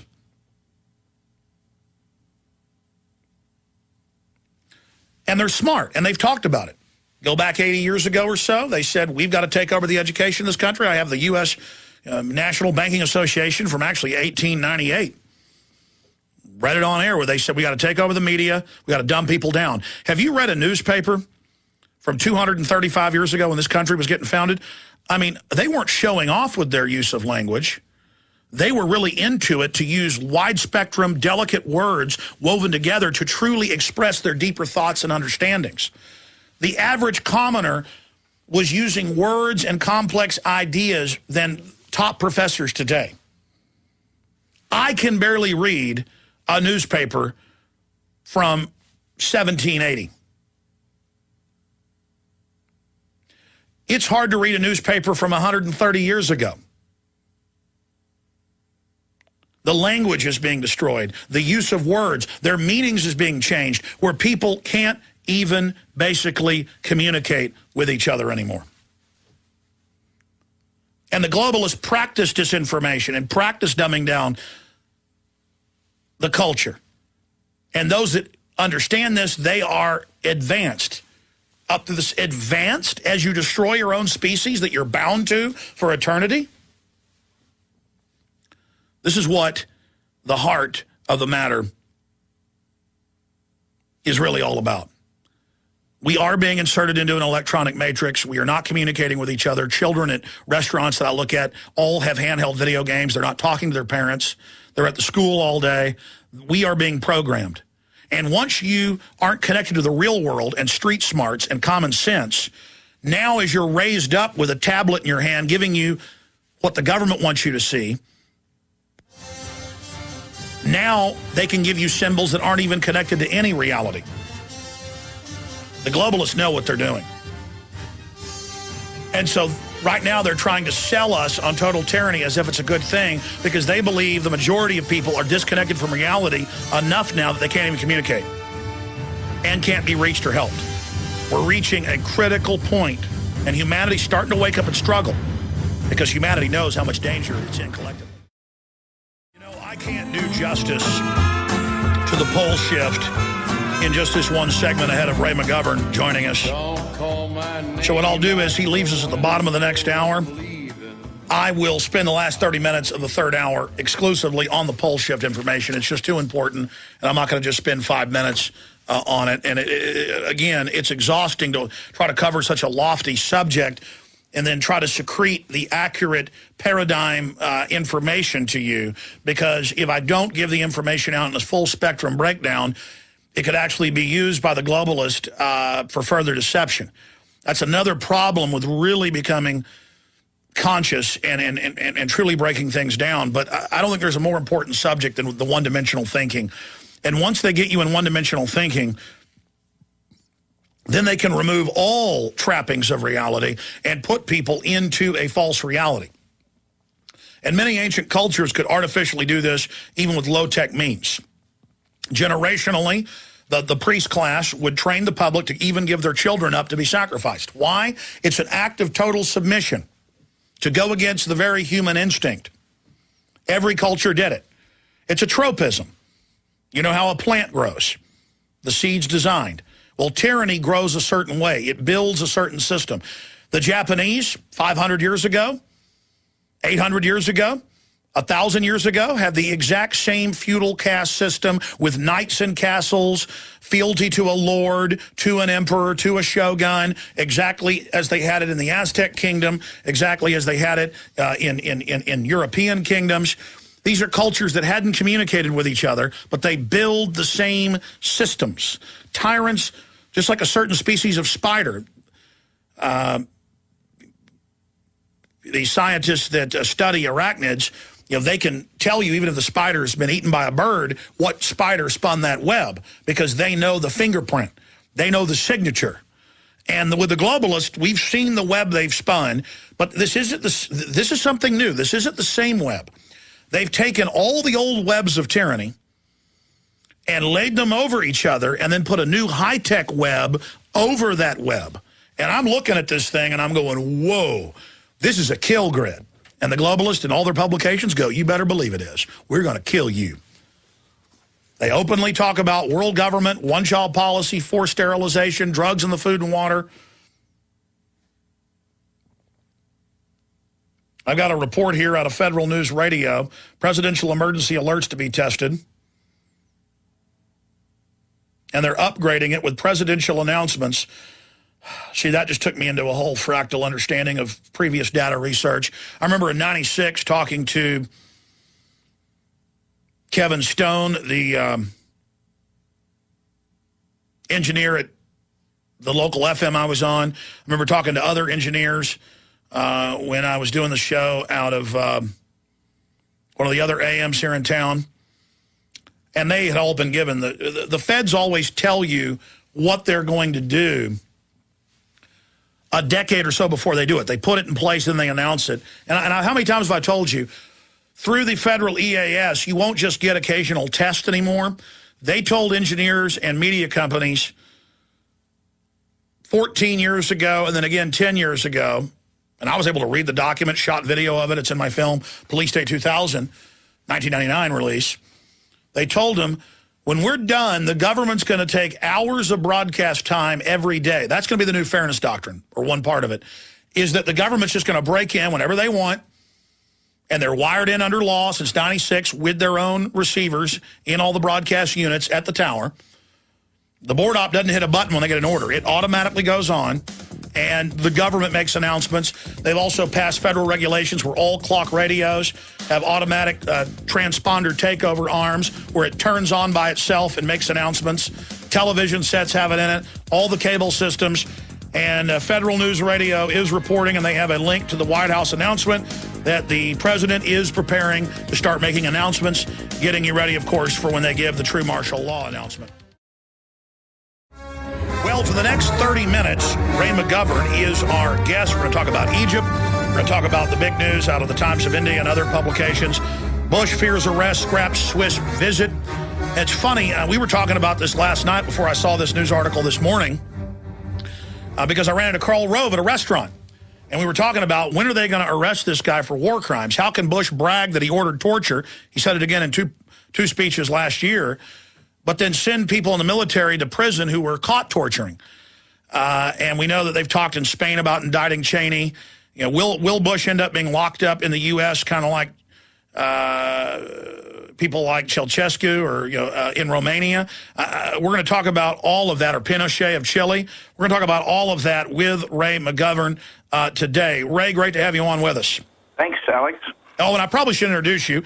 You're a former military man. From the Vietnam era, and then, of course, you were the top presidential briefer to Ronald Reagan, George Herbert Walker Bush, and you've been a big critic of the lies about WMDs and famously confronted Rumsfeld. He tried to lie and say that he hadn't said that, and you certainly skewered him there, and you've done so much more. But thank you for coming on with us. Let's briefly get into the situation in Egypt.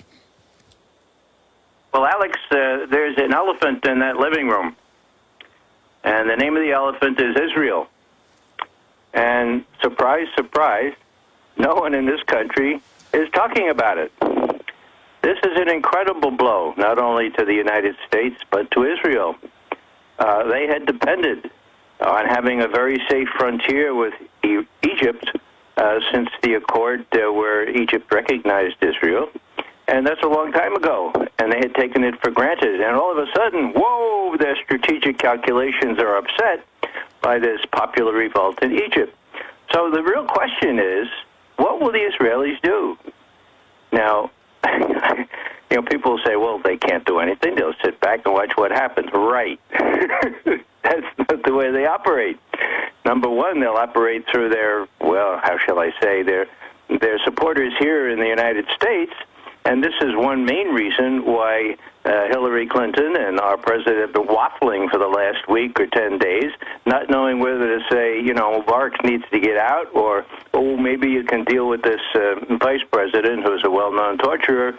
It's really been painful watching the to's and fro's, and the unspoken, the factor that can never be spoken on mainline TV is what this means to the Israelis and how Israeli supporters in this country are putting the screws on Barack Obama again to make sure that he doesn't do anything that will make that part of the world still riskier for Israel.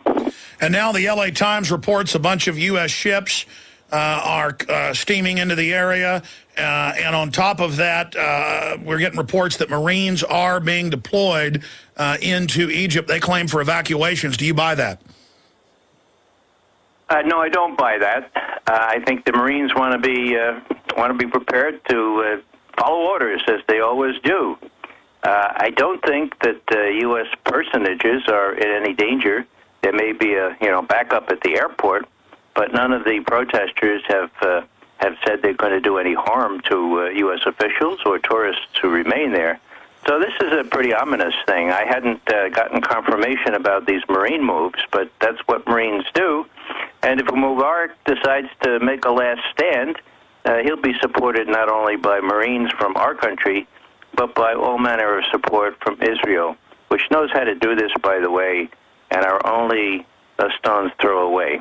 Well, we've had the British go into Suez in the past, and it is the Business Insider reporting on the Marine situation. But if they admit they're sending ships, would Marines go along with that? And that's who comes off the ships. Yeah, it depends on what kinds of ships, of course. They can always justify the ships by ostensible danger to the Suez Canal. We'll have to see how that plays out, because I don't think the administration here knows what it's doing. Ray, stay there. Let's finish up with Egypt, then get into Bush arrest fears. That's right. The United States has been captured by big offshore corporations that are totally ruthless. All over the world, these multinationals have funded dictatorships, corrupt bureaucracies to basically feed on top of their populations. And the people are rebelling in Egypt.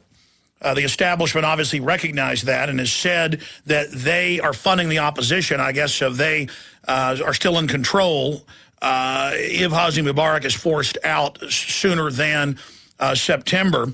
And Ray McGovern, of course, top CIA analyst to Ronald Reagan and George Bush Sr., he was also in the military during the Vietnam War, and we always appreciate him joining us. He's made a lot of really accurate predictions. I remember about a year and a half before it happened, he said, well, I would look for Cheney and the neocons to try to stage a Gulf of Tonkin situation to get into war with Iran. Then about a year later, that happened, and then a year after that, we learned that it had been a staged event. So just amazing. And so we need to listen up when he tells us what he thinks is really going on in Egypt and where he thinks this situation is going, what's happening with these pipelines these gas pipelines into Jordan and Israel being blown up, what the overall geopolitical ramifications are, and not just briefing presidents, he's now briefing us. Tell us again what's going on in Egypt. Well, Alex, it's very, very complicated. The main factor really is that the broad public support, the revolutionaries or the uprising people, are numerous, but they seem to lack a coherent leadership. The only bright light there is El Baradei, the former chief UN inspector, the head of the International Atomic Energy Agency, who has wide respect abroad as well as in Egypt. A reluctant draftee, so to speak, but he has said that he would be willing to lead now and form an interim government. So that's the good news. The bad news, of course, is that for Israel and the United States, El Baradei is poison. Why? Because oddly, this statesman insists on telling the truth. He was the one that has said all along that there is no real evidence that Iran is working on a nuclear weapon, and he should know. His inspectors are crawling all over that country. And he was the one, you may recall, back in March or April of 2003, who testified, I was watching it live, I'll never forget it, testified before the UN Security Council and said, you know those reports that Iraq was seeking Eurocake uranium from Niger. We have looked into it, and in 2 days we found that they are not authentic. Not authentic. They were forgeries. Forgeries by, I think, Dick Cheney's folks. So the guy is poisoned. The U.S. tried to get him removed from his post in the IAEA without success. So where does that leave us? Well, that leaves us with a very fearful Israel, stoking up fears in the United States about those Muslims, these Muslim terrorists that could take over Cairo, which is a red herring. They're never going to do that in Egypt. Egypt is a country of 80 million people. The rest is small fry. Egypt is so big that Israel, I think, will have to determine what it's going to do. And What it's going to do frightens me because it has all kinds of possibilities, including, well, let me put it this way, Alex. If I were El Baradei, I would insist on a whole platoon of soldiers and bodyguards around me rather than just the 10 that exist now. Now, Ray, what's the stratagem of disinformation then, having the AP, the London Telegraph, come out and say that the U.S. is behind al-Baghdadi and basically triggered this? Is that an attempt, knowing that if the West and Israel claim that al-Baghdadi somehow works for them, that will discredit him at home in a country tired of foreign domination through the propped-up dictator Hosni Mubarak, who Cheney is calling a great guy who and a good man who we should respect? Yeah, Alex, if I were, giving references for a job, I don't think I'd include Dick Cheney on my reference list. Yeah, that speaks volumes, doesn't it? Cheney thinks he's a great guy. Your initial point was having to do with, I forget now. Well, no, I mean, the media's... the media, yeah. Okay, I've been claiming that al-Baghdadi is backed by the U.S. Yeah, well, there's all kinds of disinformation campaigns out there to discredit somebody like al-Baradei, and you can be sure that we have our, quote, assets, end quote, in some of the more conservative newspapers and magazines in Britain and elsewhere, and so you can expect them to sow all kinds of confusion. The Egyptian people know what al-Baradei is and what he isn't, and that's what counts here. The only problem is getting organized to the point where they can actually face into the new vice president named by Mubarak, who, by the way, is the CIA and Israeli checkpoint, their liaison guy. Not only that, but he was the fellow in Egypt that handled the transfer of people that we wanted to get tortured. Renditions is what we call it, kind of nice sobriquet. Renditions, and there was one particularly flagrant rendition, and this is worth recalling to mind. The fellow's name was Al-Libi because he came from Libya, okay? And he had some sort of job with the training camps for Al-Qaeda. It seems that he was sort of like their travel agent. He would arrange air tickets for people who want to come in and train. He wasn't anywhere near close to Osama bin Laden or Zawahiri or the others. But they caught him, okay? And then, before the war, the premium was on getting somebody to, quote, confess, end quote, that Saddam Hussein was training Al-Qaeda operatives in unconventional weapons, okay? Now, and the fake airplanes, and it turned out none of that was true. Yeah, right. So here you got Al-Libi, and he won't, quote, confess, end quote. And so they take him they send him off to Al-Suleiman, the current Egyptian vice president. And they say, you guys are better at this than we are. What we need to do is make sure we find out that Saddam Hussein was training Al-Qaeda operatives, and that Al-Libi knew that because he was running the travel agency. And guess what, Alex? You'll never guess what. But the Egyptians succeeded in doing that. The cable went back to Washington. The next day, the president, the vice president, and later Colin Powell before the UN spun this tale as proof that sotto voce Saddam Hussein had some sort of tie with 9/11 because he was training Al-Qaeda operatives. And that is only one of the thousands of admitted crimes and lies and deception. Shifting gears, because we don't have a lot of time left with you, Ray, let's go back to who was involved at this time. Bush, Cheney, Karl Rove, the architect, Alberto Gonzales, putting out memos that they could torture people, including crushing children's genitals. And now Bush came out last year and in two different speeches and his book said, I'd order torture again. So this is admittedly illegal. There have been calls for at least Karl Rove or Alberto Gonzales or John Yoo to be brought up on war crimes. But now we have the Times of India and other publications reporting Bush fears arrest, scraps Swiss visit. He was set to give a keynote address and had agreed to do it, is now canceled the February 12th speech. Before we get into this, recapping the international admitted crimes that were committed here, the lies of WMDs, the Downing Street memo, the White House memo. I was at a restaurant last night, and Karl Rove sat down right next to us here in Austin, and I just couldn't eat. We got up and said, I'm not eating in the same room with somebody like Hitler, and we left. It was a private place, so I didn't want to start screaming at him in there. But do you think I handled that right? What would you have said to him? Well, what I would have done, Alex, is call Code Pink right quick. They have handcuffs and they have courage. The courage that continues to amaze me. They have tried to arrest him at his book signings, and what needs to happen is somebody needs to put the cuffs on him because he can be extradited and subjected to justice. Our government doesn't have the guts to do it, but the Spaniards, the French, the Germans, they all may under the principle of universal jurisdiction, which briefly means that if the government who is harboring these criminals is unwilling to proceed against them in a legal fashion, then under the Convention Against Torture, any government can initiate judicial proceedings. Now, that's why George Bush, and this is really amazing, we got word late Friday night that George Bush had canceled out of this appearance in Geneva scheduled for February 12th. And we learned from the Center for Constitutional Rights that they and their European counterparts had assembled 2,500 pages worth of indictment on George Bush, and were ready to serve it to the prosecutor in Geneva. Now, this is serious stuff. So wait, hold on, you're separately here on air.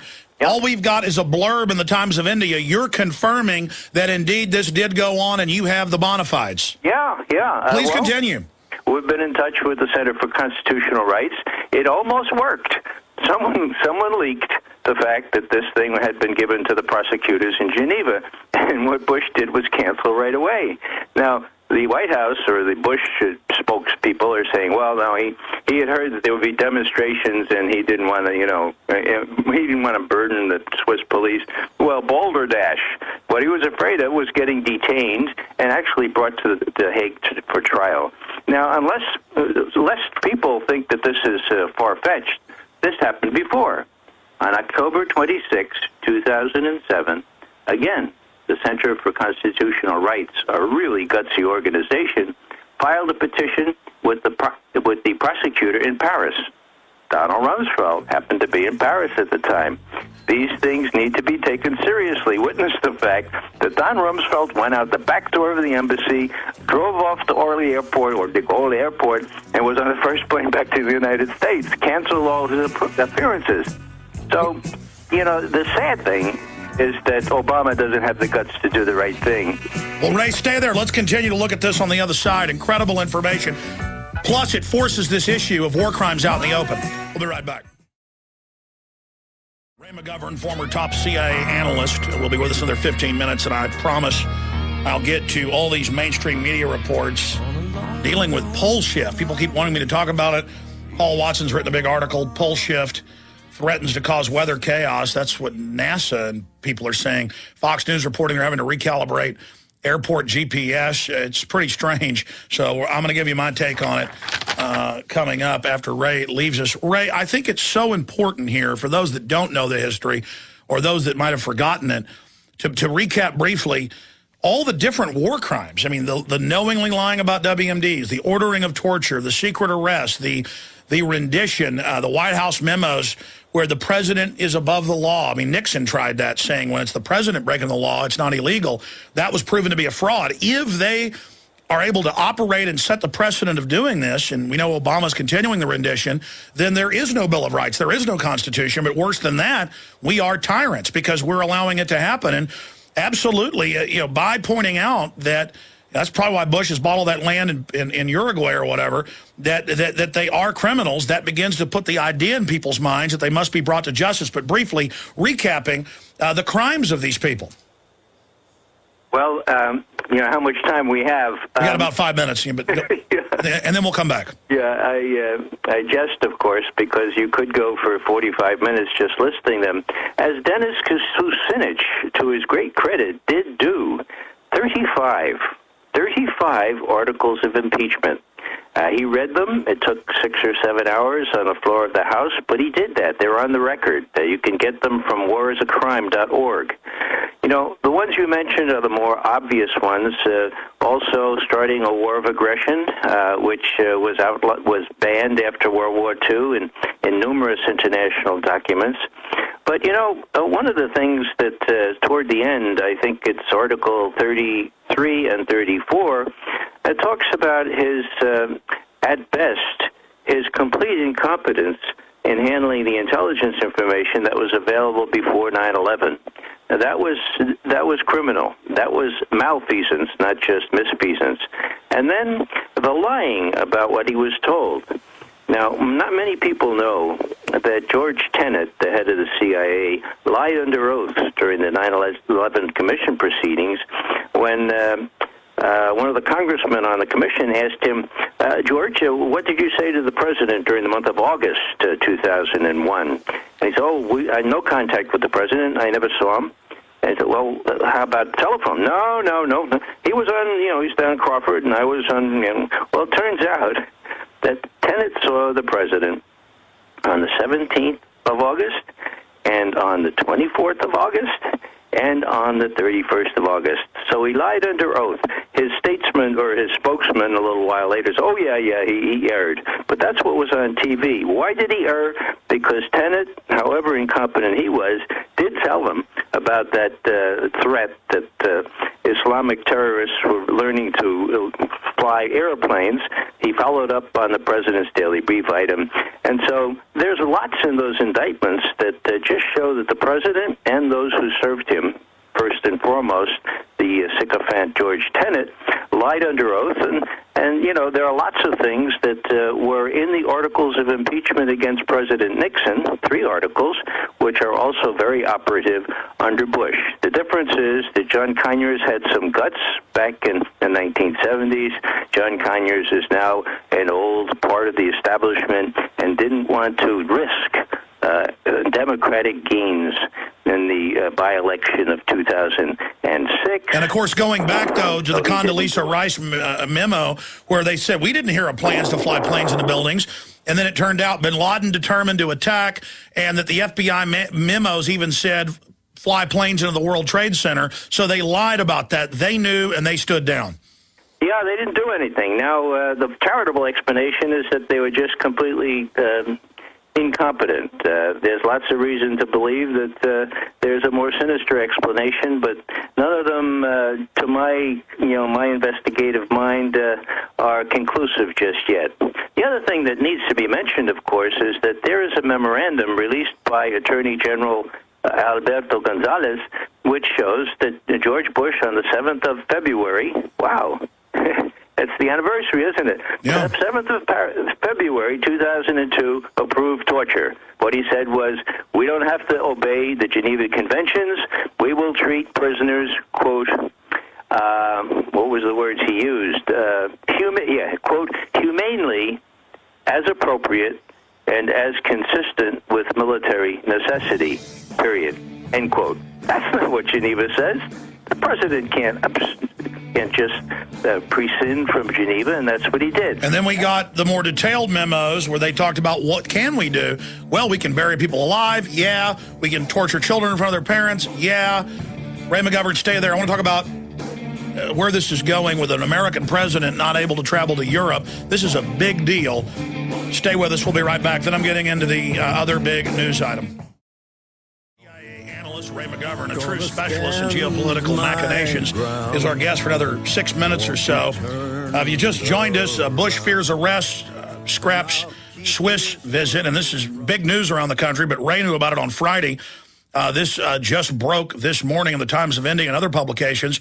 Give us as much information as you can about exactly what transpired and the spin they're putting on this, and again, why you think this is so important, Ray. Well, this is the first time that, let's say, people who are interested found out in advance of Bush's travel plans to Europe.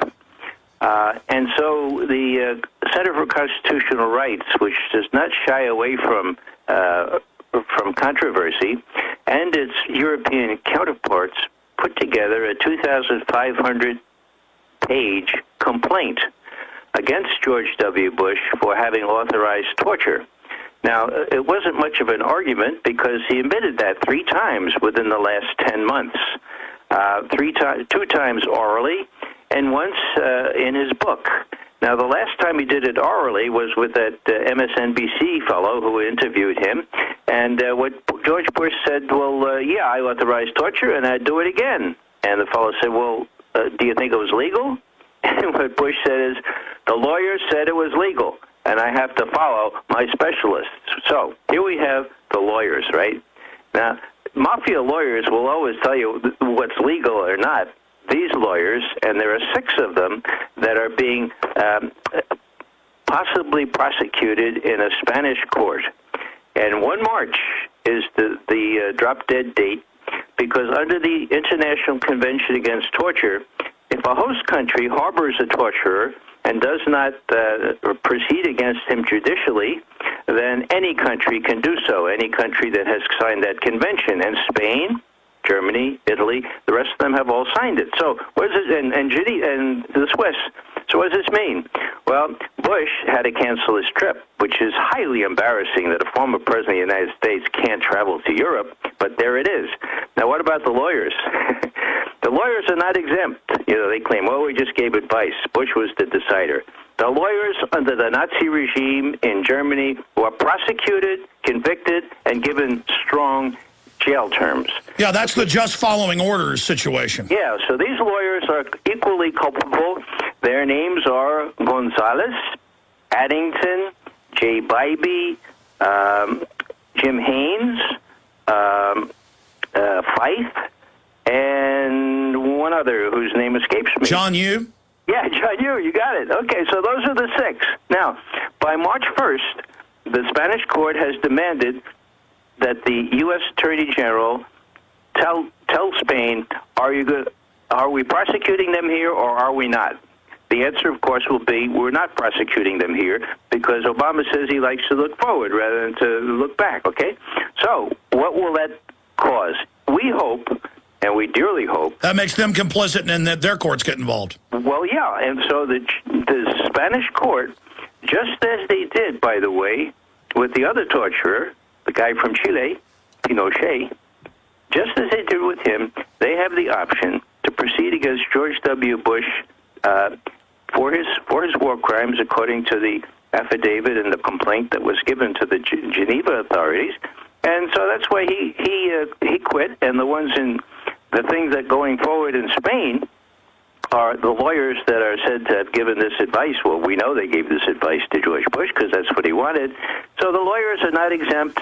There are all kinds of international ramifications here, and it's a good thing that finally somebody is taking international law seriously, because Barack Obama and Eric Holder, to my great disappointment, don't really care much about international law when it comes to prosecuting former officials. Well, in the final equation, regardless of what happens, justice be done by the heavens fall, we have to do the right thing. And when crimes are committed by the highest office holder and his minions, we at least need to point it out so that it's on record, so that they don't create some type of precedent by our inaction. I mean, we are forced to morally stand up and point out what's happening here, so at least the history books have the truth in it.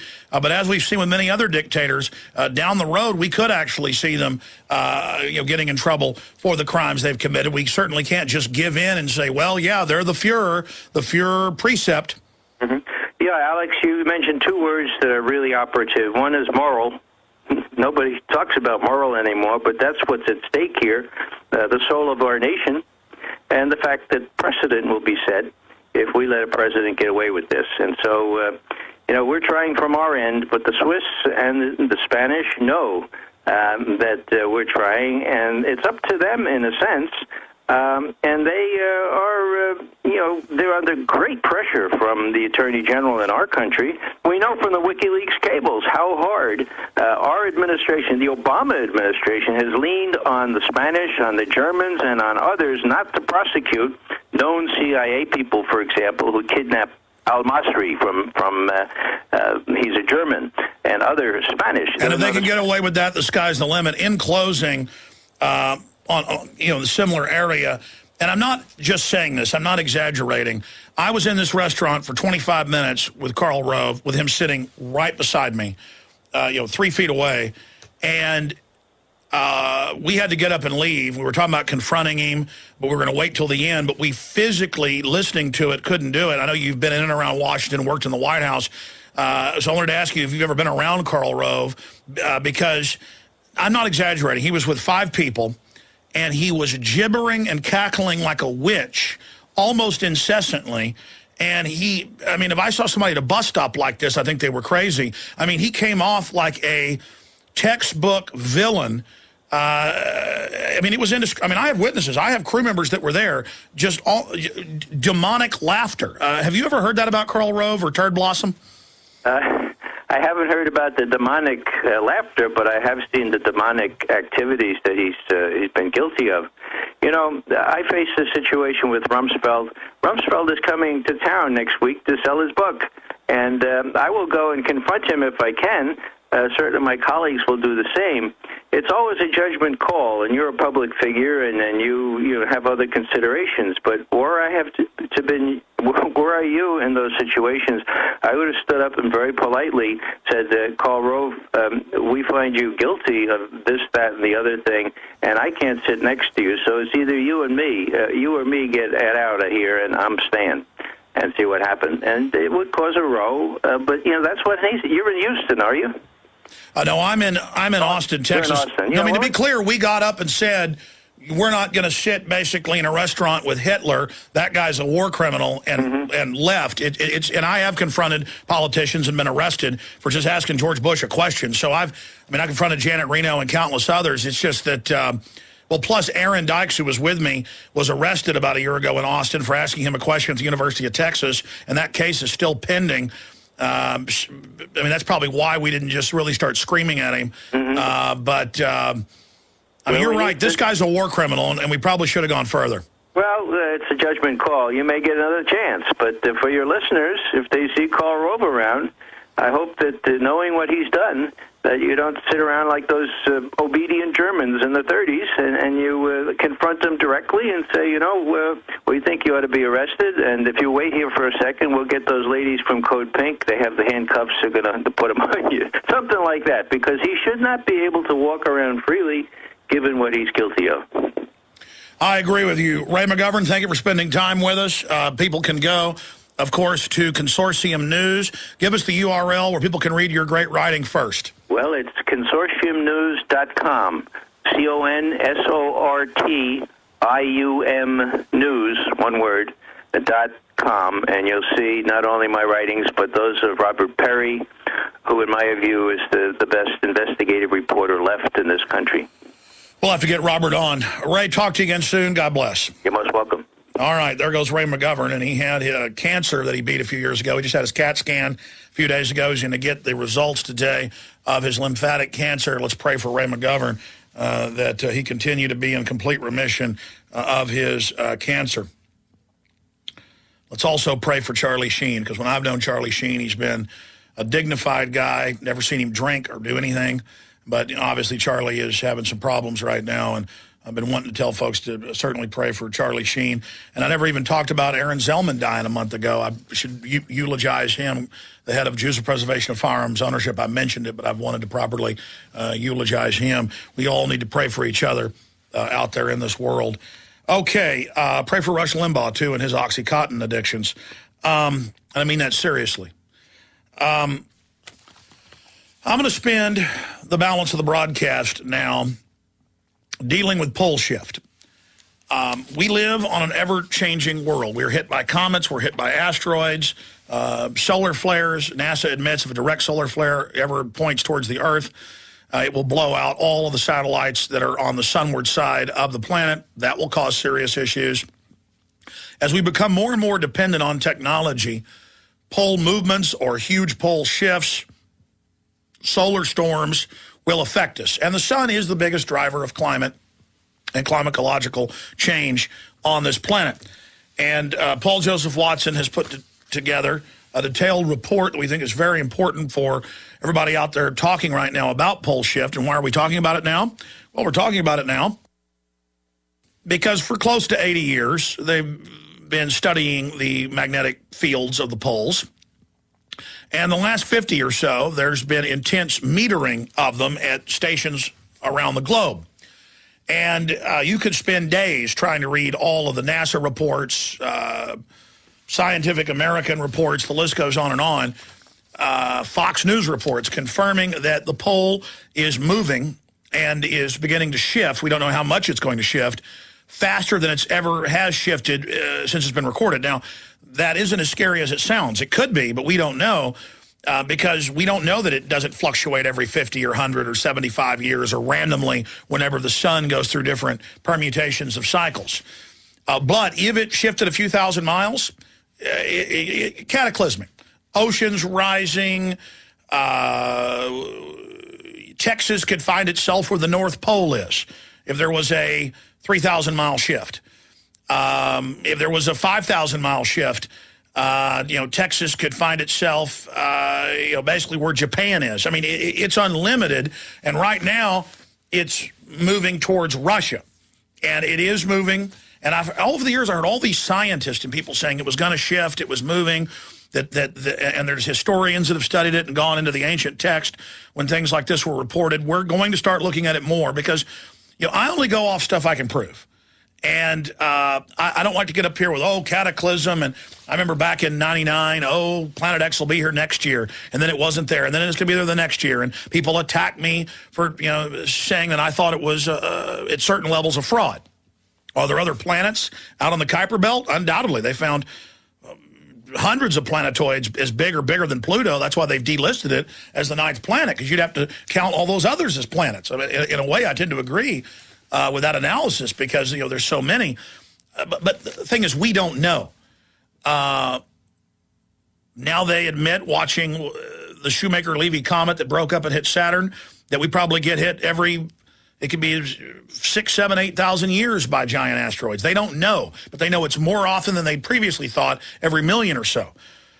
We might be able to do something about that with space-based weapons, but then the globalists admit that they want to use it as a cover to weaponize space, then turn the weapons back on the Earth. But our technology lets us deal with that.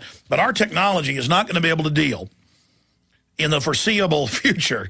I mean, that's godlike power with the sun and with its magnetic waves. And if you're watching on prisonplanet.tv, we'll put back on screen, pole shift threatens to cause weather chaos. And that's we scroll down a bit, a NASA graphic of the sun and the magnetic waves of the Earth up there at the top, the photo graphic. You can see basically the charted, measured magnetic waves of the Earth, because the Earth obviously is so massive, it creates its own gravitational system. And then you've got the Van Allen radiation belt and other things that protect us from solar radiation. Then you have, on average, in the atmosphere, from the upper areas of the atmosphere to sea level, on average around 10 feet of water. If you condensed all the water vapor down, on average it's about 10 feet.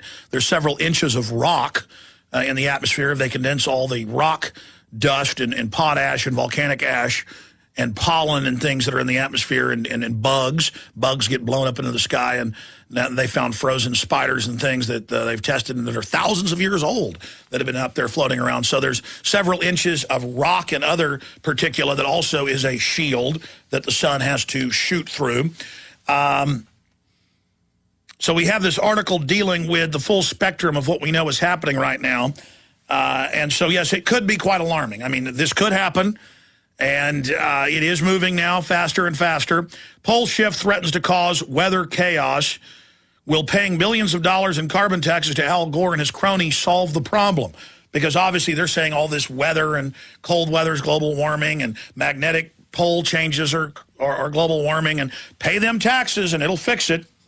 And Paul Watson's article is very, very important, and I think everybody needs to see it. Again, pole shift threatens to cause weather chaos. According to some experts, the world's weather is about to get even more chaotic as a result of natural climate change that we can do absolutely nothing about. Because, again, if the poles start moving more, even if the Earth doesn't change its physical orientation, it will change the magnetic fields into the sun and radically change weather. If the Earth's actual axis changes, which is connected to massive pole shifting, you're talking cataclysm. I mean, you know, you're talking biblical Armageddon type stuff. And even though global warming alarmists may exploit the consequences to advance their own political agenda, paying a carbon tax to Al Gore will not lessen the impact of a potentially catastrophic mega polar shift. And again, it's being driven predominantly, scientists believe, by the sun. And in evidence, I bring you some of the reports that I have here dealing with the pole shift information. This is out of Salem-news.com. Magnetic polar shifts causing massive global superstorms. I'm going to go back into that after the break. Here's Fox News. Magnetic North Pole shifts forces runaway closures at Florida airport. Again, magnetic North Pole shift forces runway closures at Florida airport. The planet's northern magnetic pole is drifting slowly but steadily towards Russia, and it's throwing off planes in Florida. It had basically been in one spot, moved a bit, but now it's moving faster. Tampa International Airport was forced to readjust its runways Thursday to account for the movement of the Earth's magnetic fields, information, and informing the pilots who rely upon to navigate their planes. Thanks to the fluctuations in the force, the airport has closed its primary runway until January 13th. And this happened back in early January, right when those birds died. We'll talk more about pole shifts tomorrow. I'm going to go a little bit into the next hour to continue getting into this because I promised I would. But tomorrow we'll open the phones up dealing with it. We're going to get some guests lined up. Because listeners just keep wanting me to talk about this and pointing it out. And there is some serious changes happening with the Earth's magnetic field. All the nukes they detonated in the upper atmosphere, did that have an effect? Does all the weather modification and HAARP have an effect? Well, none of that has any power compared to the sun. And we know the sun has been doing a lot of strange things in the last few years. Before I get back into that, a few other news items. Yesterday, I tried to call the public number for See Something, Say Something for Homeland Security, and it just went to a voicemail. Boy, the terrorists are supposedly everywhere and about to get us, and we've all got to give up our liberties to be safe, but they're not answering the phone. So I called the FBI in Dallas, and I said that today I was planning to call a bunch of agencies live on air and bring up real evidence of terrorism being staged by elements of the government. I will do that tomorrow or the next day. I've got to look at the schedule of guests and things, but I'm going to spend much of an hour calling and See Something, Say Something, report on the criminality in government. And that's what the answer to 1984 is 1776 video contest is about. That'll be complete in a few weeks. So be sure and make your videos or do your entries. $10,000 prize, by the way. First place, $7,000. Second place, $2,000. Third place, $1,000. The V for Victory campaign is separate, incredibly successful. People are going wild with that, having a huge effect, pointing out that we're in a police state and that we don't like it, and huge solidarity being caused by that. And I got so focused on other issues, I didn't really get into the big news of the White House responding to us on Friday with our report about globalist energy policy causing blackouts whenever we have peak consumption due to cold weather. But obviously we'll be talking more about that as that story continues to unfold. And I shot a video that's got about 100,000 views on our YouTube channel. It's 15 minutes long, breaking that whole thing down. It's called Alex Jones Calls Out Obama for Treason. And so I hope that everybody will get that video and send it on to others so they understand what treason is. This is economic warfare against our country. But the fact is they've had GPS for decades and haven't had on aircraft. The public's just had it the last 10 years or so. They haven't had to really change them because of magnetic changes. And that shows how much the pole has already moved. And in the last 2 years, it's been accelerating in the north towards Russia. There's also movement, big movement in the south, and that is our shield, our force field, blocking out a lot of the sun's solar winds, solar radiation. And it is scary. It is scary, but the only thing that's constant is change. There, of course, is the cataclysmic pole shift hypothesis. is the conjecture that there have been rapid shifts in the relative positions of the modern-day geographic locations of the poles and the axis of rotation of the Earth. Yeah, that's the big one. If we physically change our orientation of the sun, I mean, the U.S. could end up where Chile is, or Chile could end up where Australia is. That is in the orientation of the sun. I mean, you name it, it could happen. And there's a lot of mainline scientists that say that this is the case. There's not just little changes, there's big ones. But even a slight magnetic change, again, affects how the winds of the sun are hitting the Earth, not just the solar radiation, but the overall magnetic winds. Such a dynamic change could create calamities such as floods and tectonic events, earthquakes. This type of event would occur in the physical poles had been or would be suddenly shifted with respect to the underlying surface over a geologically short time frame, because the tectonic plates, it's not just the planet moving in its orientation of the sun, it's the plates themselves floating around. I mean, how thick's the crust? 7, 8, 9 miles? And then the rest of it is molten rock. I'm going to come back and do 5 more minutes on this. It's clear I probably got to do a whole show just on this, multiple shows, and really burrow into it, because something's happening to the poles, something's happening to the Earth's magnetic field. Stay with us. We are back live, ladies and gentlemen. I'll continue breaking this down on the show tomorrow, and a lot of other powerful and informative guests joining us throughout the week as well. My writers, Aaron Dykes, Paul Watson, Steve Watson, Kurt Nimmo, and others are on fire.